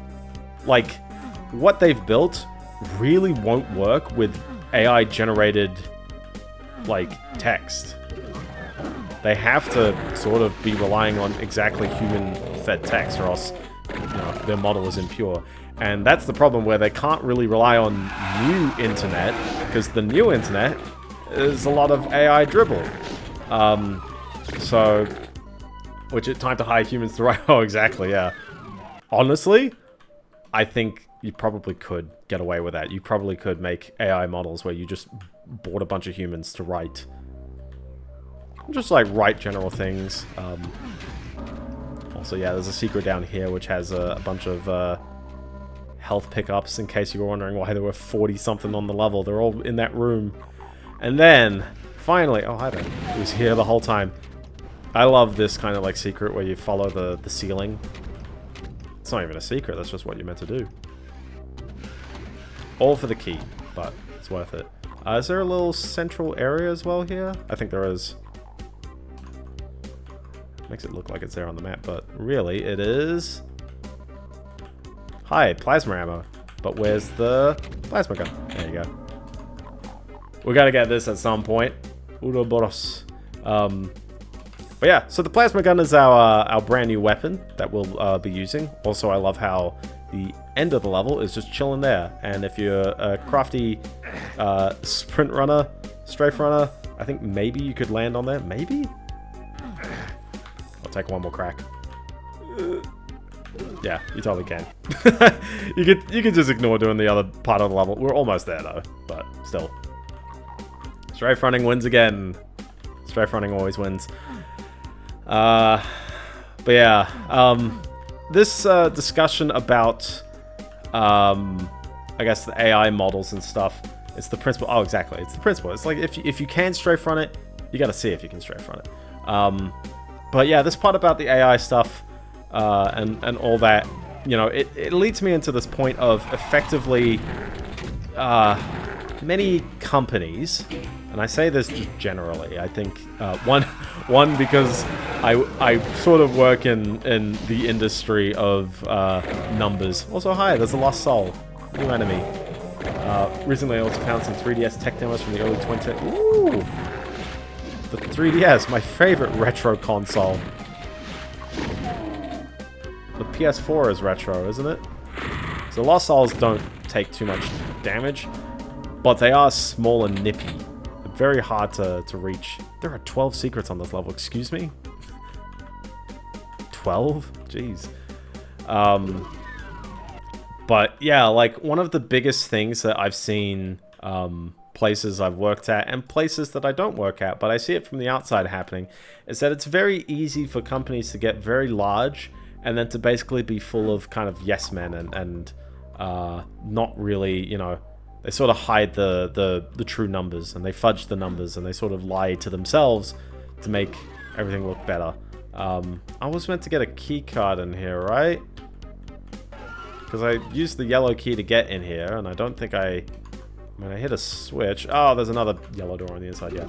Toxic positivity? Yeah, exactly. It's people, you know, lots of companies are like this, but when you're very big, it's very easy to, you know, be afraid of criticism and or, you know, outcome failure, basically. Is that when things don't go to plan, you gotta own up to things not going to plan.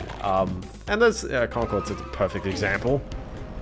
Concord was like, who the heck was the market who apparently they had researched for years in preparation of making that game, and then they were confident enough to make a... Also, yeah, like, this is what I mean, is that all these little tiny blue vials are technically items. And then we were confident enough to release that. Like, oh my gosh, like, jeez. Oh, did I not pick up a blue keycard? Did I wander right past it? See, at least running through these levels is very quick.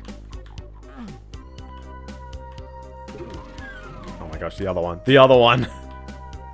The Concord... Yeah! Yeah, the Concord episode of Secret Level... Was this Secret Level? No, just like it. Just it. Okay, hold on, wait. So I picked up a chain gun here. Where's... I've run out of yellow doors. I've completely forgotten where the key card is. Oh boy. You know how I do be. Oh, yeah.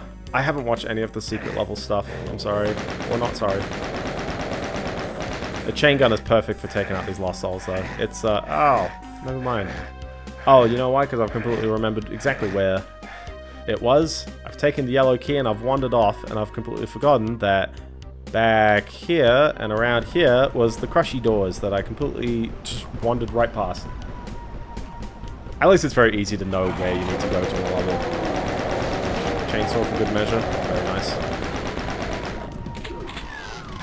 This is not quite the right weapon to be taking out Lost Souls, because they'll usually, like, hug you from the back. The chain gun is actually the best weapon, because it keeps them at bay. The chain gun is a perfect stunning weapon. You'll see this actually be really good on the Cacodemons as well. Also, yes, enemies can get crushed by things, so there's that.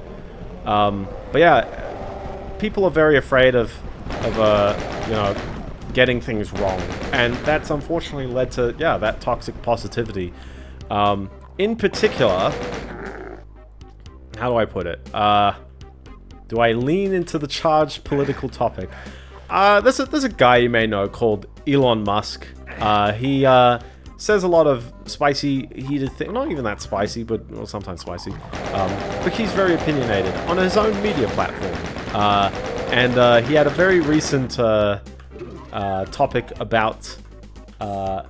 yeah, exactly. He had a very recent spit over Christmas. Like, it's Christmas Day, man. Spend it with one of your various families. And he's just ranting against normies on Twitter. Very normal people, which you may attribute as bots, but I swear they're normal people, about H-1B visas. Now, the politics of the H-1B visa I will put aside, because I think a lot of people are opinionated on it, and I don't think it's relevant to what I'm going to bring up. But one very important thing that is part of that discussion is the lack of... it's basically just a visa program. I don't actually know the specifics about, you know, how people can get in. You see the politics topics when people are like, one side is against, you know, one side is for, you know, allows illegal migration, the other side effectively legalizes it. A lot of people have like hot takes about all that kind of stuff. There's multiple visa programs as well. Also, I should use the plasma gun at some point. It's actually really nice against cacos, but it's probably a bit overkill. The projectiles can often hit walls, so that's the other problem with the plasma gun here. I don't know, I've tried applying for American companies before, so I actually don't know what kind of visa program. I probably would have been on a H-1B as a graduate. I got hard rejected by many companies, including Blizzard. So thank you, Blizzard. I will name call you as being, I tried applying, you guys said hard no. Also, the chainsaw is amazing against Kakos and Pinkies. So if they're all queued up in a line like this, oh, it's delish. But at the end of the day, like, the visa program is a means to... Look at the back. Oh. I was chainsawing the front of the Kako. There'll be more Kakos. That was on me. There you go, there's another one. Look at the back, look at the back. Oh, hold on, let's just get, like, anyone to shoot him in the back. Shoot him in the back! Okay. You're not doing a good job. Shoot him in the back. Get him. Really not getting him in the back, is he? Hey, oh no, that was your mate. There you go. Hold on. Ow. Get him. Hey, oh my gosh, he does have the hole. He does have the hole. Okay. Spent all that time getting the backs right. You're welcome. Never mind, the back sprite is literally, like, hold on, like, if I just save here, the back sprite is literally in this screen. We could have just looked at the, where is he at? Oh my gosh, is there no Kakademe on the screen? The one enemy. The one time I wanted an enemy, and he's not on that screen. Anyways, oh, wrong one. Wrong one. That one. 2 holes. 8 legs! We got the Berserk, I might as well use it, I think. There are no enemies anymore. I got them all. This level is full of just rooms and stuff. It's actually a quickie level as well. Maybe more. Imagine. Such a classic. Such an all-time classic.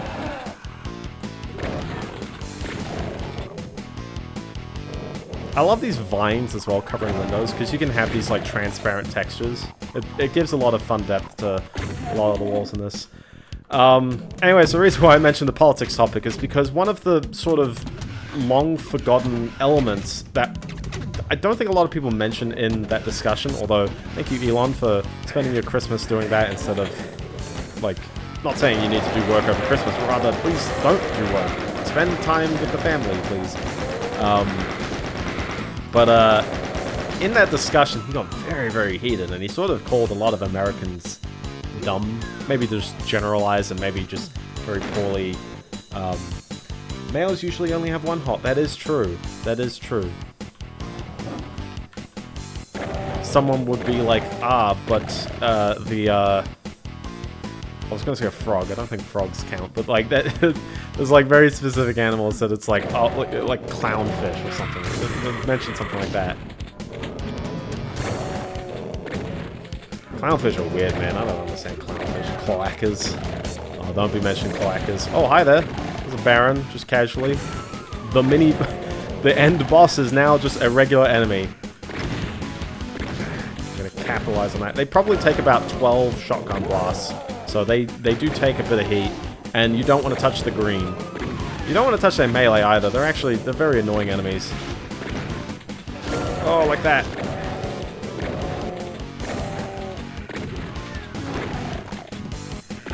He's still chilling. Yeah, he's still there. There he goes. And then he completely melts. But yeah, point is why I wanted to mention Old Muskie is that yeah, the discussion really didn't seem to provide much insight to the quality of work. And I think ultimately, this is something that does mean something important to me, because people bring up good points, albeit, like, I dare not try to, like, make the case that I think some other people were raising of certain countries benefit a lot from visa programs, generally the ones with higher I guess, populations. And also, visa programs are very easily abused. One, by recruiters, basically getting people in from countries that don't have high incomes into places that do have high incomes. Into, the other problem as well is that, like, you know, I think specifically with this visa, one of the problems people raised was sort of servitude, where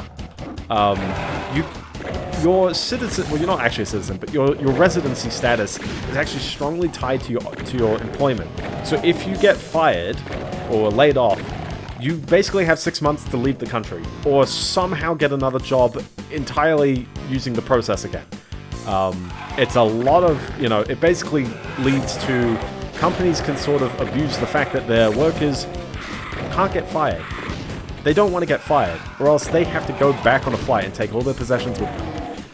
Which is sort of the point of visas, isn't it? Like, not well, like visas are like, well, you're not citizens, and you didn't go through the citizenship process, but you also get to live in the country. So they sort of lay out these hard and fast rules, but then it's like, okay, well, that means that when companies do hire people, that can happen, and that probably does happen, because there's a big database full of which companies exist, with how many visa roles, and how much they pay them on an annual basis.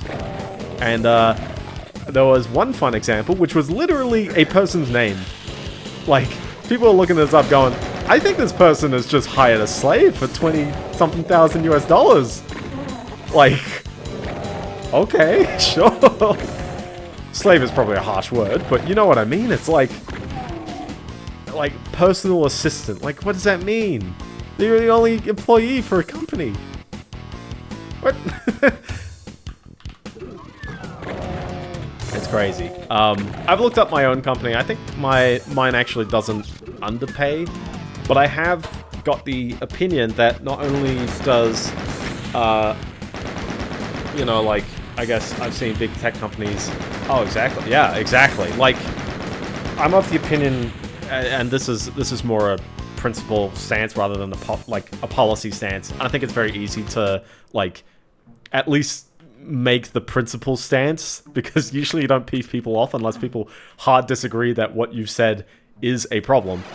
I'm of the opinion of, if you have significant homeless or unemployment situations, you should probably address that before you hire migrants, just in general. Not because migrants are bad, not because the countries they're from are bad. I think people will generally say their country is the best, and that's probably why, you know, you can easily have the stance of, you know, I just don't want migrants. It's like our country's citizens going through our education are the best. I don't know. Depends where you want to make that stance. But I'm like, you have homeless people, and you have things that, like, people who have been downbeaten by the system, and you definitely have wealth available that would otherwise be going to someone who doesn't even live in the country, and will take it home back with them if they choose to not live in your country anymore. Like, you're basically giving away wealth. Have fun, Blobs. See ya. It's a lot of politics, but basically I'm of that stance of, like, that is hard politics. This is the first time I've really, like, it's just hard. Yeah, triage. Yeah, exactly. I don't think that there's really, like, you know, like, and I'm of the opinion as well. It's like, hey, this says nothing about just going for citizenship. Like, if you want to just, I think you got to stand, like, somewhere around here, and then you got to cross that, and then that door is open. I forgot how that opens. Oh, that was just shooting the wall. Okay. Yeah, exactly. Most politics is a prioritization situation. I think everyone can agree homelessness is a problem. I think everyone can agree that other places in the world, people would like to work for you. The big politics is, which do you prioritize? And that's perfectly fine to have discussions about what is the most economical way of doing that.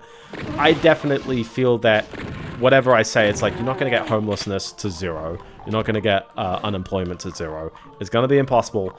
I would definitely say, I think for the US, the unemployment rate is still worse than pre-pandemic. Or maybe the unemployment rate's okay. The participation rate. So that's the whole citizenship versus people who are either employed or unemployed but searching. Or I guess unemployed, because if you're not searching, you're not unemployed. And that's still lower than pre-pandemic. So I definitely think, hey, there's something that can be going on there. But this leads me into this point of number fudging. Because I found out on our Australia census, residents are who get measured. And we have drastically increased our population recently. So when I look at the unemployment numbers and I go, oh, well, you know, we've got good unemployment rates. They've been, you know, they're actually very low. They're better than they've ever been. We've had an influx of people who are literally here for work. And I've realized that if you do the math, there are still more unemployed people today than there were, like, you know, before the pandemic. And that leads me into this whole thing of when the discussions happen, I think people should be very honest about, like, how the numbers are calculated and if there's been other factors or other kinds of big swings that swing the numbers. Because I see people just blindly trust the number. Unemployment rate is a metric. It is not our goal. Like, I mean, 0% would be great, but at the end of the day, it is also a metric. It is a metric that can be zero, I guess. That's the technical reason for that. But ultimately, I think our goal that I think a lot of people can agree on is I want everyone's standards of living to go up. And that's a really hard thing to measure. But I want literally, like, the bottom earner to be able to basically, like, stop work and still live. Like, I want all of society to be able to somehow support that. And that, ideally, at the end of I'm not saying make society a communist society necessarily, but what I mean is that if food is naturally available in the sense of, and by naturally I mean, you know, robots, because it's not naturally available, people still need to work for it, but if the robots are self-replicating, self-providing, and self-harvesting, and they don't overgrow, and, you know, they respond to how much demand is there. I do have Berserk on, yes. I could have been punching. Now I'm in the red room.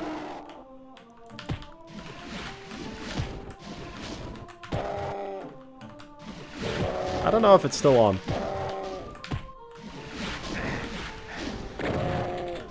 I don't think it was still on. These guys attack quick. You can't chainsaw them very reliably. Red room. Everyone likes a good crushy pillar. And then with some red enemies behind. The music in this map is a good vibe. I used to always, like, flip out with the like, eyes. It was on when I said... Oh, true.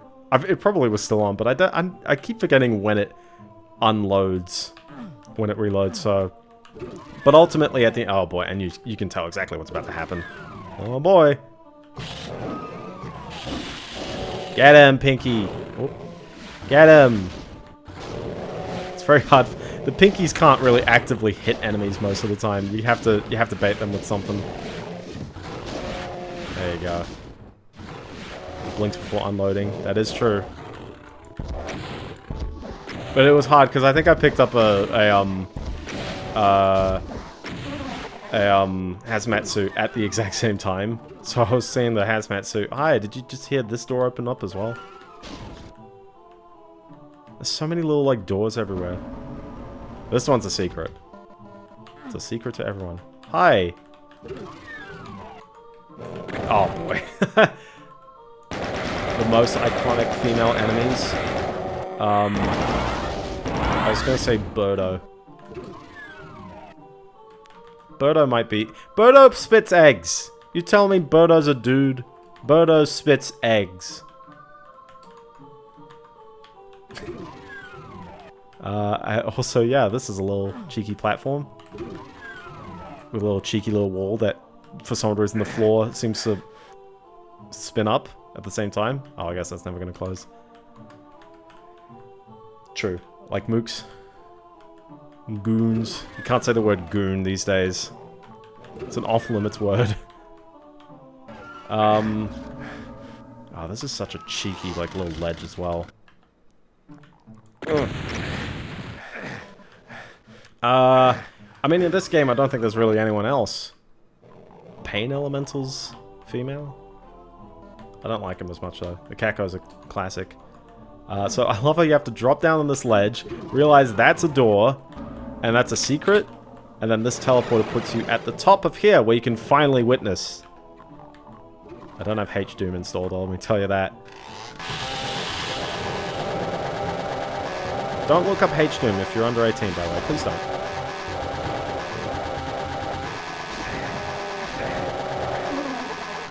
Their holes. Listen, I've already been talking about politics and all that jazz. You know, we might as well make it official at this point. I'm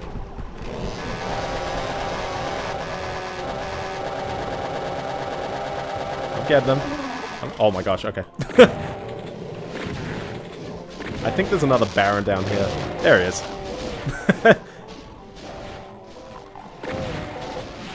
Listen, you're the only person in Doom who wears clothes. Oh, actually, no, the soldiers, the humans, they wear clothes. But yeah, like, how does a cacodemon wear pants?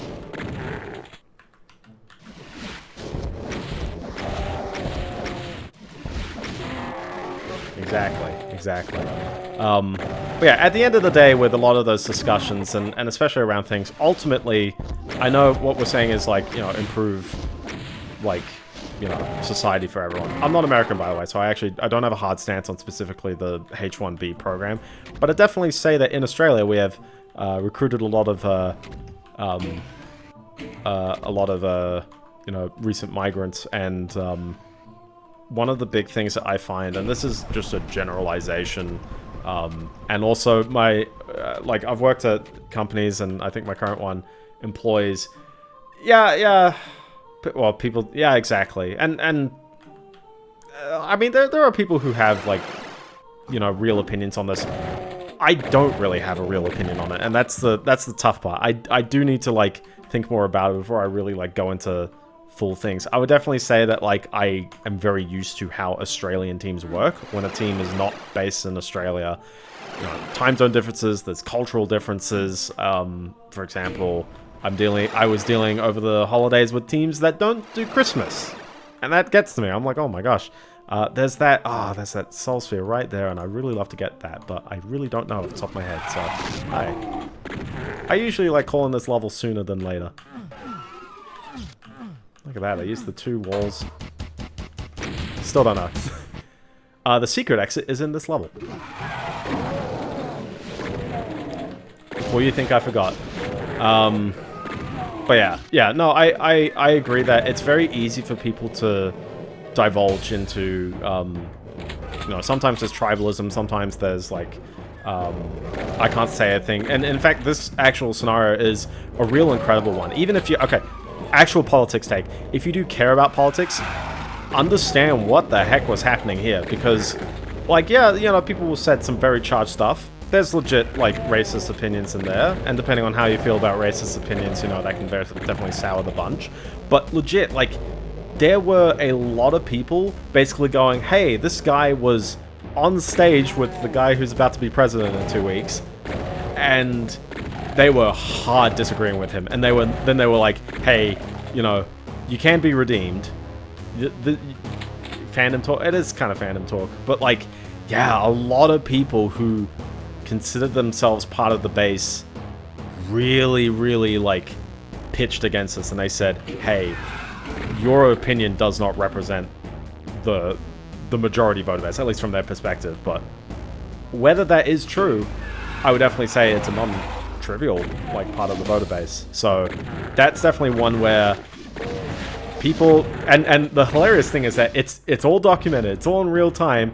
Other than some people got banned, they got their stuff removed, they got, like, not just, like, blocked on Elon's post, but, like, hard, like, blocked on Twitter, or deleted on Twitter, not even banned, just deleted. And that's a bit disappointing. Like, come on, old Muskie, come on. But there's a lot of replies where people, you know, weren't seen, and therefore it's fine. Also, shout out to Elon Musk using an alt account and a voice changer to pretend that he was a guy called Adrian. I'm pretty certain no one quite has his South African inflections like he does. If you hit the buttons the right way, this actually leads to a secret exit.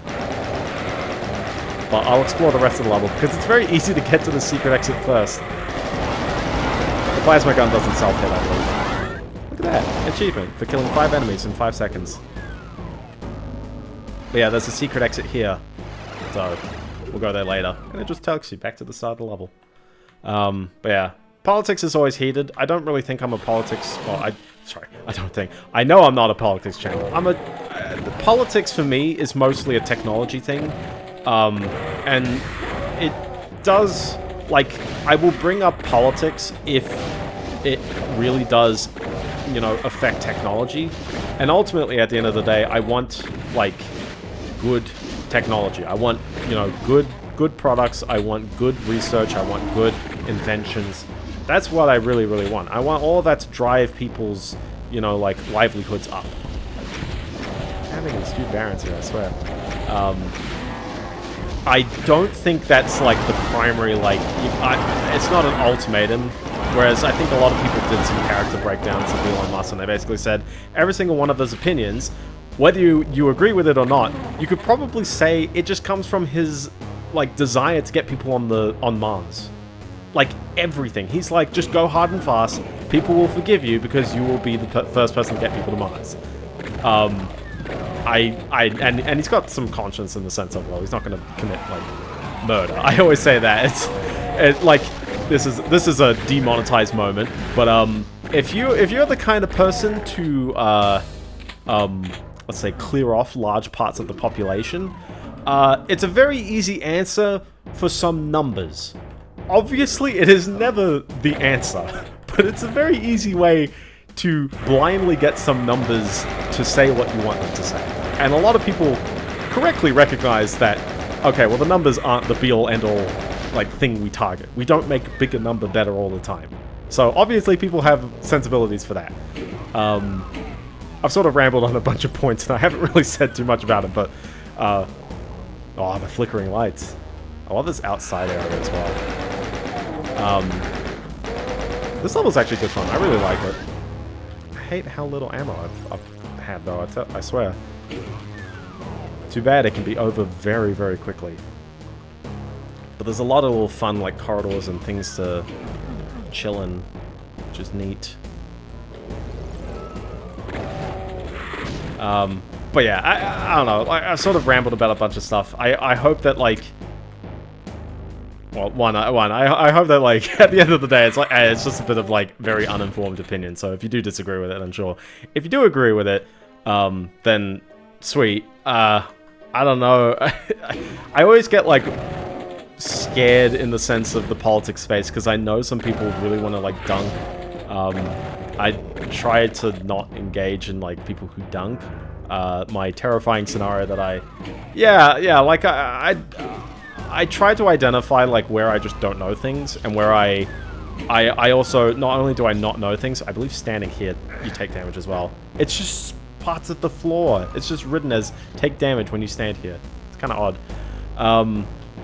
But yeah, like, I mean, thank you for agreeing with me. I don't think, like, don't worry if you do disagree with me, or I do say something that's actually, like, very, like, out of line. But like, what I do hope... Secret here, by the way. Oh, no, it's not open. You gotta go back for it. What I do... there we go. I heard it open up. There it is. But what I do hope is that, like, if something does affect you, and it's only if it affects you. For me, migration affects me because I work for a big company, and therefore there's always a lot of external talent. And sometimes it is literally they have an office in another country. Sometimes it's through a visa program. Dunking, yeah, exactly. Like, I don't want people to be dunked on. I think sometimes people are just really wrong, but, like, ultimately, I want people to change their opinions, and a lot of the time, it's a lot more effort than just me. Like, I think the easiest way for someone to change their opinion, unfortunately, is to realize it in real life, like, to witness it. There's a video from Sam Hyde about this. The good old, the Ghost of Kiev himself. I really like the first season of Fish Tank, and I'm not too sure if the others have quite lived up to my expectations, but they've at least, except Bert was amazing. Bert is an amazing character. So I will say props to finding Bert. There's a lot of dudes. But he made a big, like, message to Elon video about, like, this thing. And a fair bit of it is rambly, and a fair bit of it is also, like, the fun kind of dark humor I enjoy, but definitely different kinds of humor. But in it, he mentioned like, oh, some people are very quick to sometimes call people based for agreeing with the things that they agree with. Like, oh, Anna Kasparian is based. Anna Kasparian used to be a journalist at the Young Turks, and she very changed her opinion on migration because a very serious scenario happened to her. And like, I think, how do I put it? Not unfortunately.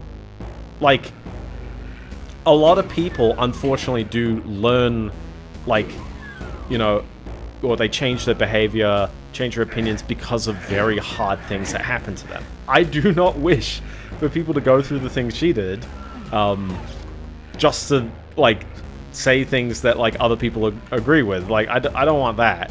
I'm gonna grab that, there you go. Look at all these little, like, kind of bits. Also, I've navigated to both ends of the level, and I've still got, like, 38 enemies still alive. Look at this little pathway, it's just here. Yeah, exactly. Hardships build character, so I think, like, ultimately, you know, maybe that... I'm just gonna skip this guy. I've really been lacking ammo this whole time. This is such, like, a cheeky area as well, because it's very easy to even, like, ignore. It's part of the map, though.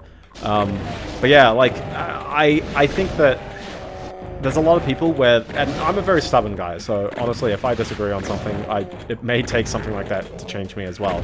I'm a bit of a people person in the sense of I'm very easily swayed by having, sort of like, not saying Elon Musk was an idol, but I've had, like, people I've idolized suddenly go, oh, like, there's something that I just don't agree with them with. For example, I always rip on, out of respect, but I do rip on my homeboy G-Man Lives for spending time trying to dunk people on Twitter and sometimes going after people who enjoy anime. Never go after the anime enjoyers. They always win, and they're mostly right on a lot of things, or at the very least, they keep to themselves for the most part, other than they have anime profile pics or could react image with anime. But like that's one where it's like, hey, I disagree with him. I respect his opinion on a lot of things. Also, he's sometimes, I'm pretty certain he was, bribes is a harsh word, blinded by a sponsorship on at least one occasion. And that sort of has made me grow a little weary about, you know, his opinion on things. But ultimately, it's like, hey, there's things I still agree with him on. Like, I don't want to, you know, demonize him because sometimes he is right. I don't want to fully praise him because sometimes there's things where he's wrong.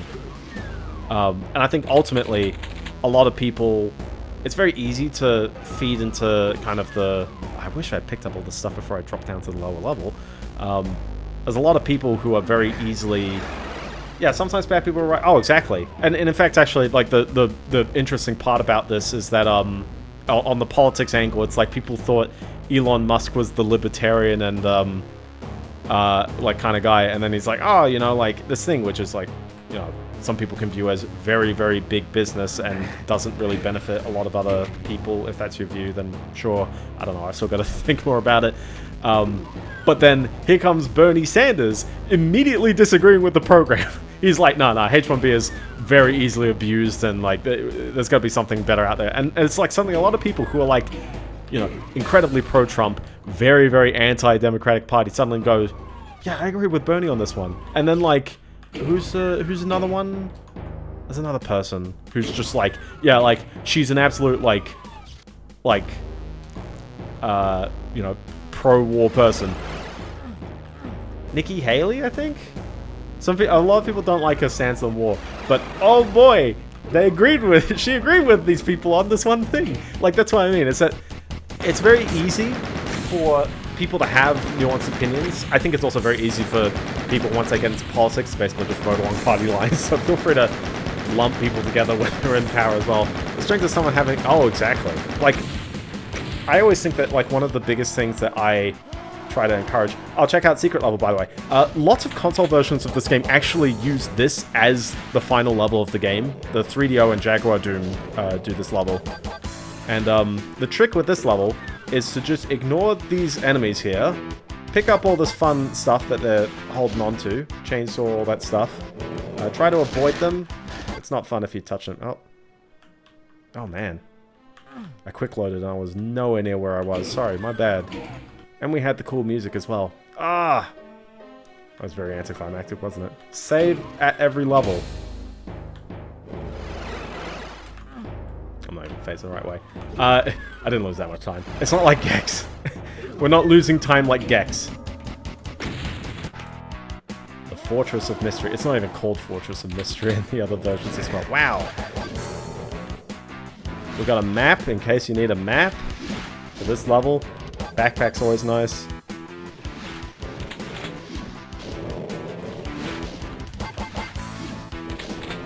That rocket launcher, that's the next room. The powerful circle strafe, by the way.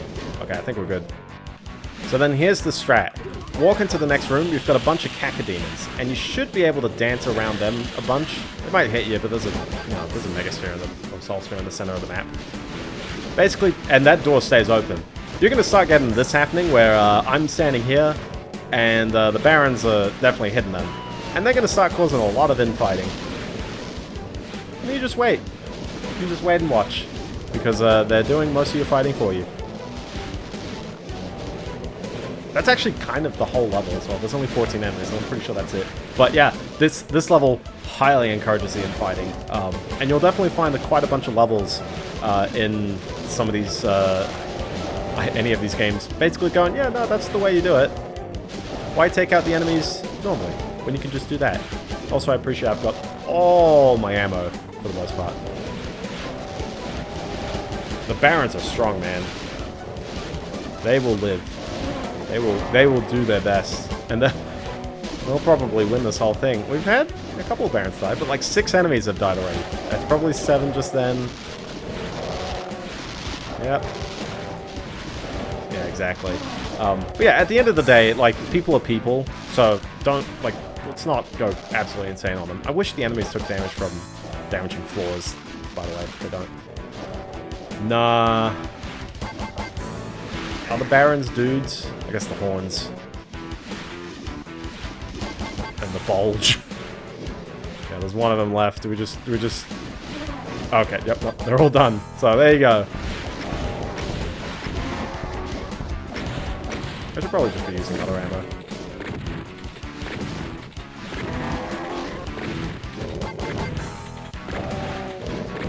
But yeah, that was it. That was every enemy in the level, in the whole level. There's a megasphere.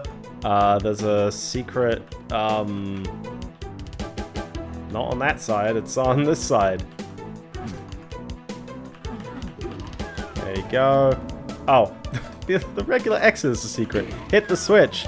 Grab the skull key, which we haven't been doing skull keys. Grab the skull key. Grab the skull key, and exit the level.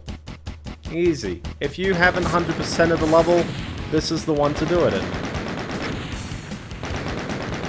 Yeah, it's a very short bonus level, isn't it?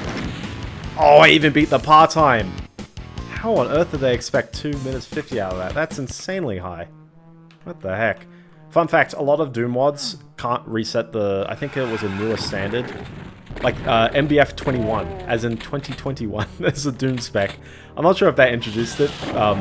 And there's lots of source ports that have their own kind of custom extensions, so that's why MBF is cool. It's like C++ 11. It's like standardize the things that people add to the language, because really you can implement anything in the compiler. There's lots of compilers with custom features, but one that works on at least any compatible port needs to be using that instruction set, so, or that feature set. But yeah, you couldn't adjust the par times. Step on the ledge, and that lowers the poop. I'm skipping the berserk because I really don't need it. They're giving you health here, but it kind of punishes you for even doing the secret level, because it's like, I've got so much health already. And then we exit the level that way, but we need to get that key first. It looks like there's a secret here, but it's actually probably where enemies are about to pop out of. Yeah, at the end of the day, people are human, so don't worry if they're wrong. People will change. People are usually malleable. Be very open-minded, And most importantly, like, you know, people have morals, and those morals are sometimes immeasurable. You cannot measure, like, happiness, basically. You can't measure even wealth to some degree, because it depends on how much, well, sort of, you can, actually. But there's a lot of things where it's like, I'm not too sure if you can exactly, you know, say that, like, hey, everything's going great because, like, a statistic exists. Because sometimes these statistics play at each other. There's, like, things that go right in one way, but really something's going wrong somewhere else. And people are very reactive beings, and people are very quick to detect negative things. So if one statistic is bad, but, like, 10 are good, a lot of people sometimes go, oh, was it worth it doing that? When maybe the math is right? Who knows? It depends on the statistic. But certainly, don't spend your Christmas yelling at people. Like, props to the people who did yell over Christmas, or they didn't live in America and it was Boxing Day, and you're watching all that stuff happening. You're like, ah, ha ha ha, funny Twitter happenings. There you go. Reveal some more. I love these kinds of, like, little just rooms. How do I put it? It's just like an octagon room. A notable translation group. Yeah, I basically TLDR that one, so that's all good. Notable translation group teased the next project. Ooh, what's the next project? Mother 3. Not Mother 3. I think Mother 3's translation is basically, like, full done, isn't it? Like, it's been, you know, highly motivated for a long time. I remember a mate of mine jumping into playing it in 2009, 2008, yeah, exactly. 2008, as in 17 years ago.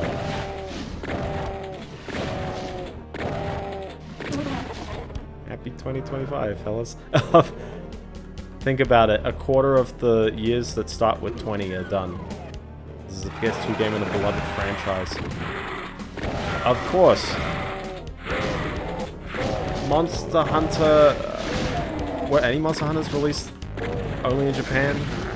No. What's something that's Japan only on the PS2? Choro HG4. Choro Q HG4.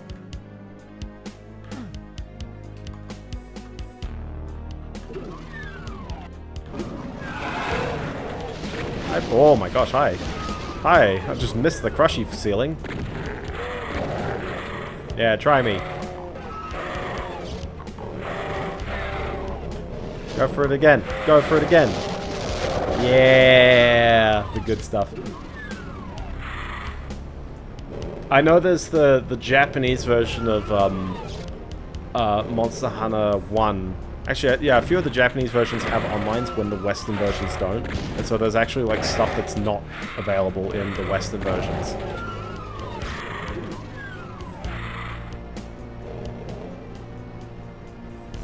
I think it's still being crushed there. Shout out to Duke Nukem's, like, crushing ceilings, because they actually, like, leave the, like, squishy splatter. It's a fun little nod, and it rarely happens, but it's good fun. There are so many of these, infrareds, aren't there? Man. It's not like there's a secret exit or anything. That's it. That's this little corridor here. Oh, I forgot. It's not one of these doors, although I did go in that room. Actually, did I? Yeah, I did. Yeah, because I grabbed something there. I forgot what it was. Let's try a guess again. I got a couple more guesses.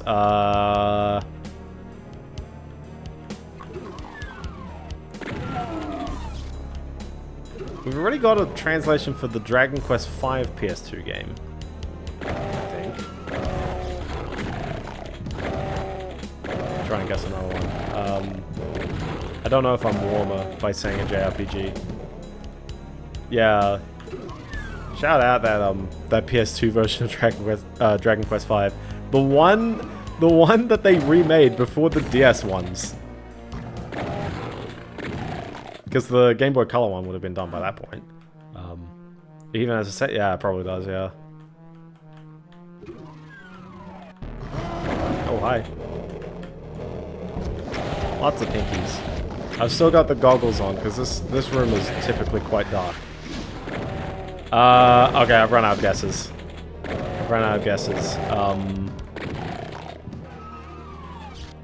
Inazuma 11 wasn't on PS2, was it? It's purely DS.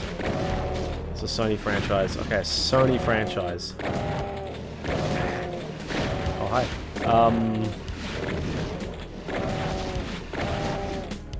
Sony franchise, and specifically one that never came out of Japan. Which one?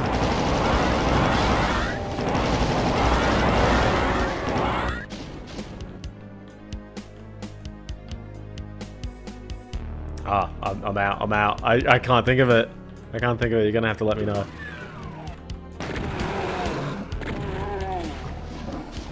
One I'm a huge fan of. Not Gitaru Man. Was that a Sony? No.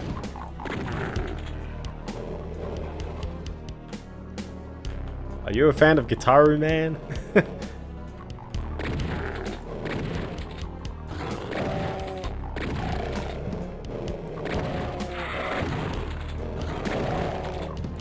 Figure it out. So I'll mention the CES stuff just because casually I can mention it. Fan of Gitaru Man. Oh, okay, yeah. I was thinking, oh yeah. Came out of Japan. Oh man, I really got no clue. You like how the keys have now become skulls? Just at some point, the keys are skulls now.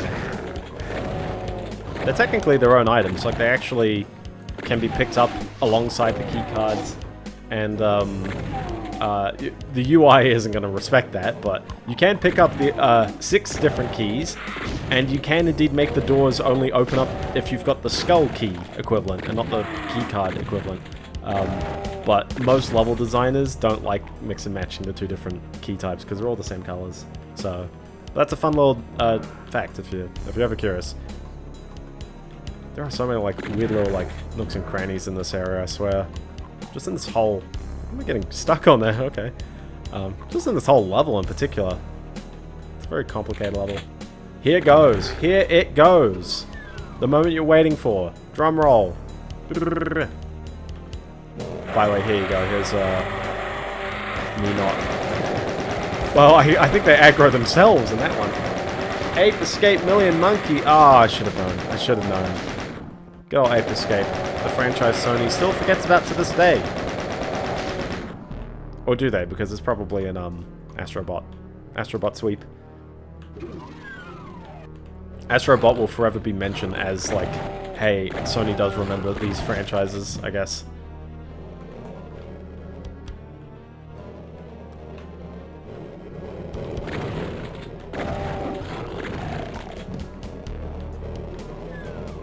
Gosh, I love stepping on like just any part of the floor and suddenly like a room opens up. I love these like faces on the walls. I used to actually get like real flipped about like wall texture faces and like going right up to them because a part of me is like, that's a face, and suddenly, oh, I am very close to a face. I get a very like weird feeling when a face comes close to me like that. You know what I mean? Also, Lance Boyle, again, just want to mention. Technically a spin-off, the biggest of the spin-offs. Not the iToy spin-off. I am very stuck here. Ow. Not a smart move for me. How many specifically Ape Escape plus Earth Defense for? Ooh. Unless there's a different EDF. I'm always like, I'm so shocked by how many Ape Escape spin-off games there were. And it's a very like easily marketable franchise for spin-offs, but I'm just shocked that like they went hard and fast, and no one complains about Ape Escape being, like, overplayed. Like, it's like, yeah, it's a perfect... Well, not perfect, but it's at least, like, yeah, it's still recognizable. And people don't attribute it with, like, rabbit spam. So here we go. So now I picked up all the keys, and you go blue, red, yellow, and a level. There was a door, wasn't there? There was a random yellow door somewhere. Yeah, why? I don't know why I picked up why there was a yellow door earlier, but sure, we'll end the level. I've only played the first one, and the iToy one. I had the iToy one growing up, which air quotes counts. This level is mean. It starts off with enemies immediately, like, coming at you. And also, it's got this little, like, room to the back. Oh, I thought they've got this door as well. The music is vibing in this level, I tell ya. We have gone from metal covers to, like, this kind of dramatic stuff. Am I bouncing off walls? That seemed a little odd. The second game ever in the franchise, not Ape Escape 2.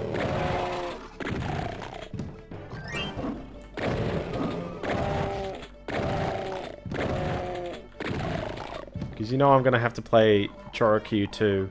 And Chorokyu 2 is Japan only, so... Ape Escape 2001. Oh, like Gran Turismo 2000.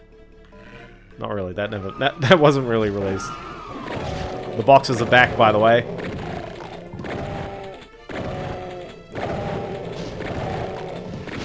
Is that a door that closed behind me? No, it's just a ledge. Alright. we gotta push through here. And that's translation patch.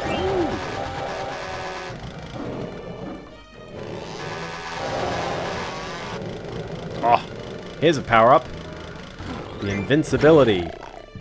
It does hurt your eyes, but you do take no damage, and you will leverage this to the best of your ability. Basically, use the chainsaw as much as you can.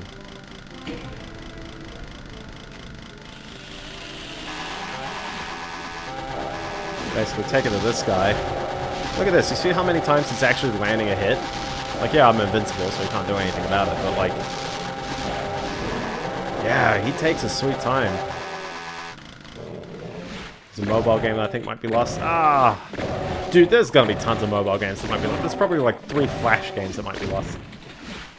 Oh yeah, exactly. This is a funny ceiling. But sure, I'll take it. There's a lot of like fun twisty little corridors that you can go in many of these levels as well, and I think that's part of where Doom's charm is that, like, people will say, oh, the game's linear, but like, the best levels are the ones that really don't feel like you're being hard railroaded. You know what I mean? Yeah. 2 PSP games, The Million Monkeys. We've got this area map, very nice. Now we know where we're going, I think. Gonna push your way out of these rooms. Back here, we should be able to, yeah, just like get back up here. Back to the start room. And you may see exactly... there's a little closet here. I don't know how that opens. Okay. 19 years insult to entry is meant to come out in PAL territories when it's cancelled. Ah! 19 years later, we might finally get it. I always get like, oh, you know, like when games were meant to come to certain regions, like what happens in the meantime. It's a different story every time, so you can't generalize, but... oh, look, another invuln. I'm gonna hold on to that, just in case, and take the hit anyways. Probably gonna accidentally walk into it at some point. Look, another cross. It doesn't hurt you when you stand next to it. How confused was I the first time I played this game? It's this eye thing. I mentioned it by name before. That eye sprite always, like, gets to me, because it sort of waves as well. There's other sprites that just, like, they don't move. And then you got this one. And he wobbles. Just between 2 sprites, but it's still, it wobbles. Hilltop works. Ooh, what else have they worked on? This is a funky room as well, because you just heard, like, some guy teleport, but you can see, like, there's a little ledge here. It's a bit of an odd, like, kind of room. It's another secret. Teleport in. Oh, boy. And you need a red key in order to keep going, so let's just not deal with that. Boku no Natsuyasumi 2. Unfortunately not, unfortunately. Unless there's an English name that I would highly recognize. Something of something. 2. I know enough Japanese to spot the no in the title and go, ah! Isn't Boku like story? No, it's not story. My Summer Vacation 2. You know, honestly, I'm actually like blanking out entirely on that game. I'm sorry, I'm sorry.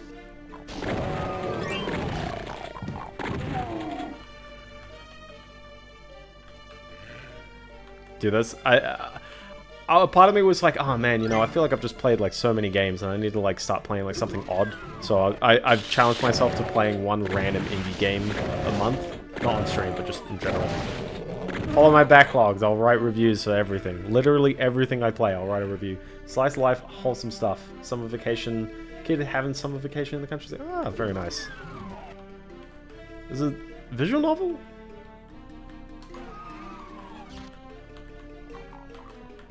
The floor that hurts every time.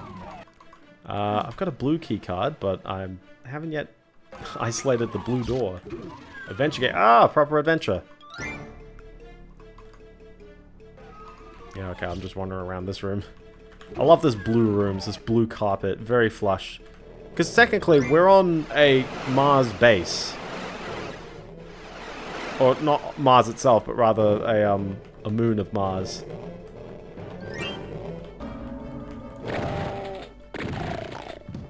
I have to look up some gameplay of that later. Can you see anything that's happening? I at least appreciate there's like a close brightness that always kicks in. It's just fun for style. There are 6 secrets in this level, and I do not know where to actually go. Oh, there's the blue door. Yeah, it's chilling all the way back here. Gets me every time. Since I translated the Dr. Slump PS1 game and Racing Lagoon. Ooh, Racing Lagoon. I gotta play Racing Lagoon at some point.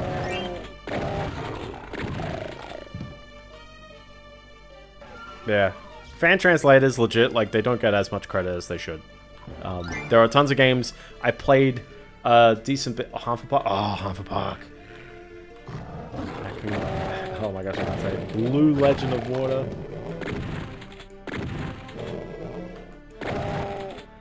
Yeah, there's lots of fan translated games. There's like, those guys are legends, and especially doing it in the day and age of like, we're still not there yet when it comes to like machine translations. Like even like the best machine translations, they don't quite get it right all the time. The maid uniform and machine gun. Ooh. So yeah, big props to fan translators. Legit, if you've got like spare money, legit, like shout out your fan translator, because it's like such a gargantuan project, and usually a lot of people will like skirt past them. Real like high translators, when they do a good job, also are very subtle, and people don't recognize the good work that they do. Bad translators, people recognize them. Dog of Bay. I appreciate there's no way to survive after dropping down there.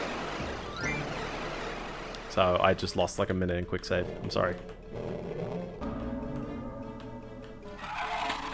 I'm padding out the runtime. Mega Man Legends 2 Episode 1. Okay, real talk. This is the other like sacrilegious like one. I have not played many Mega Man games. There's so many like other Mega Man games out there, and I'm like, I've played Mega Man 9. I've played Mega Man 5. I've played X1 and 2, and that's it.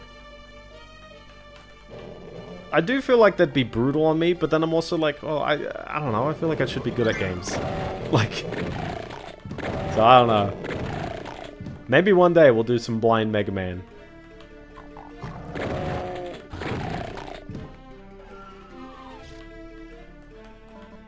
So I like how that yellow keycard is not quite near any of the yellow... Oh, it is sort of near a yellow door. Yeah, I sort of just skipped that. Yeah, I think I would enjoy them. I think my only thing with Mega Man is like how many of them there are. But then again, there's other game franchises where it's like I've played literally like all of them, even when they don't change. Like, I legit played significant amounts of 10 years of F1 games. I released patches, 2 games that I had no idea until you check them out now. But yeah, no, fan translators, there's a lot of things where it's like people legit... And that's why I want my utopia where the robots make all the food. Because then we can easily just go, hey, yeah, work on your fan thing. Because you don't need to freaking pay for food. It just happens. Just exists. I worry you're going to get overpopulation though, but... We shall keep the food from people. Also, people will... The other thing with my food utopia is that people will lose purpose. So... You gotta find a way to keep people having purpose. They can't be interacting with robots on the internet, Facebook. You know how cruel people's lives will be if you told them that all their social media postings are just getting boosted by only robots? romhacking.net used to be one. There's Neo RHDN.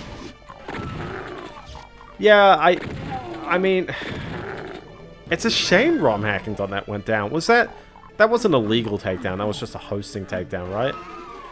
Also, yeah, if you've got like a home server, like sites that like are doing stuff out of the pureness of their heart, just feel free to like split them a few bucks just every so often. Like if everyone gave like your local server like 50 cents, everyone would be very happy because servers don't cost that much. Like if you serve 100 people, if you serve 1,000 people, you can probably do it with like an instance that costs like 10 bucks or like 30 something Australian bucks a year. Because it's purely drum. That's the worst kind of Fallout. When it's like, I was thinking it was like costs, because I know of other places where it's like, yeah, like we do a lot of good stuff, but the costs were too high. But yeah, if it's just like infighting, yeah. Hopefully they sort it out. Hopefully a successor site shows up, and hopefully you like that button that just purely reveals this cacodemon. I got the sign that says poison though. That should have warned me as I walked through with my invincibility power up. Dude, we're almost at the end. E2M8. These yeah, all the final levels are pretty just boss level.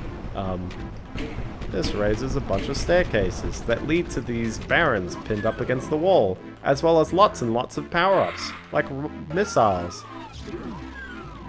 Box of lots of rockets actually. How many rockets did you need? We have all of them. I think each of these boxes gives 5, so the reason why you need so many, pretty antiquated UIs are fine.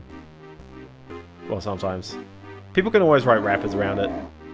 Although I don't think sites sometimes always take heed of that. This is a cyber demon. The cyber demon and the boss of episode 3 both have the same amount of health. The cyber demon is usually worse. The rockets can be dodged. They are larger. Oh my gosh. The rockets can be dodged. The freaking lost souls are the most annoying things in the world. But you can hit this guy with a lot of different weapons. Oh snap! And yeah, don't touch his rockets because rockets deal more than 100 damage. They are really not fun. Usually how health works as well is that for every 3 damage points you take, 2 of them will go to armor and 1 of them goes to health. So if you've got really low health and a lot of armor, you're not going to be perfect. But yeah, the Cyber Demon's got a ton of health.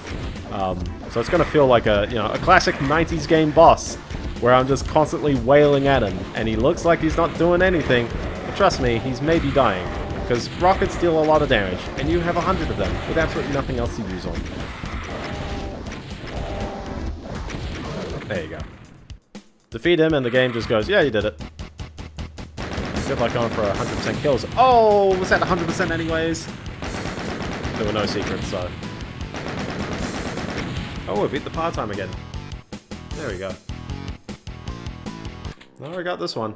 And you get to see the wonderful worm texture. This is like the end of the Pilot Red Sun video.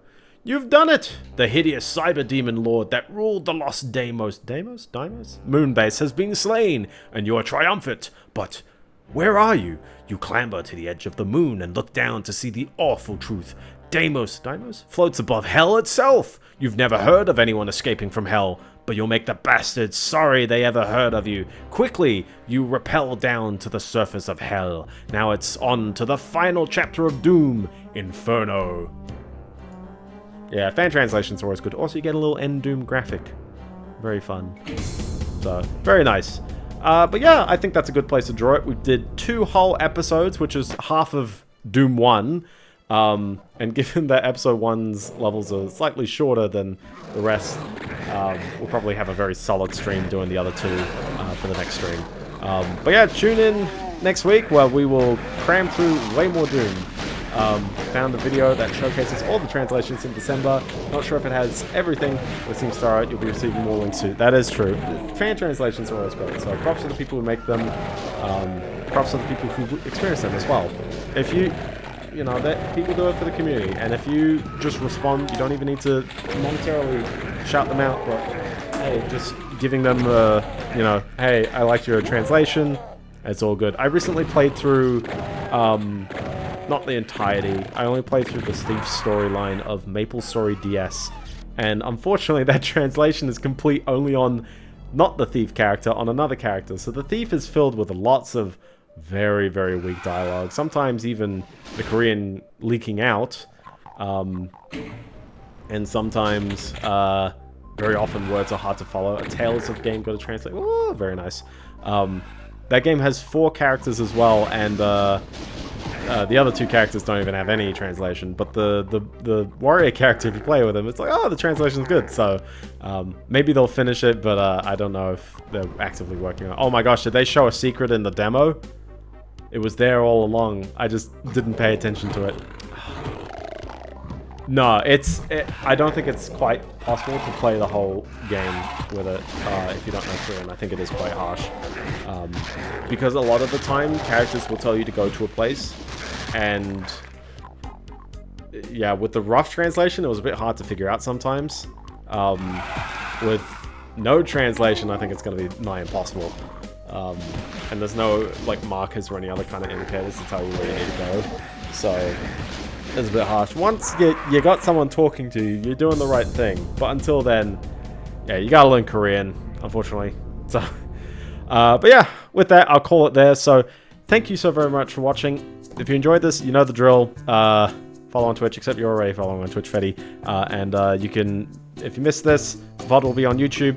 Watch the NVIDIA keynote, or not. Just watch some SparkNotes versions of that. Hello, VOD people. The VOD people who get to the end are nuts. You guys are real MVPs. I guess if you got to this point in the video, the NVIDIA keynote has started. So just watch the NVIDIA keynote, or if you've jumped to that in the middle of the stream, engagement challenge.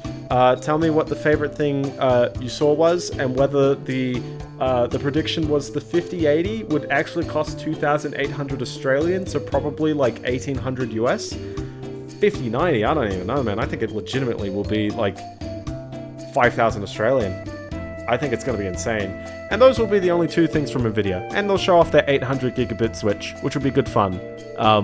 Everything else, I don't think it will be as like impressive, although I won't be able to afford it. So, oh well. So, anyways, thanks for watching. Peace.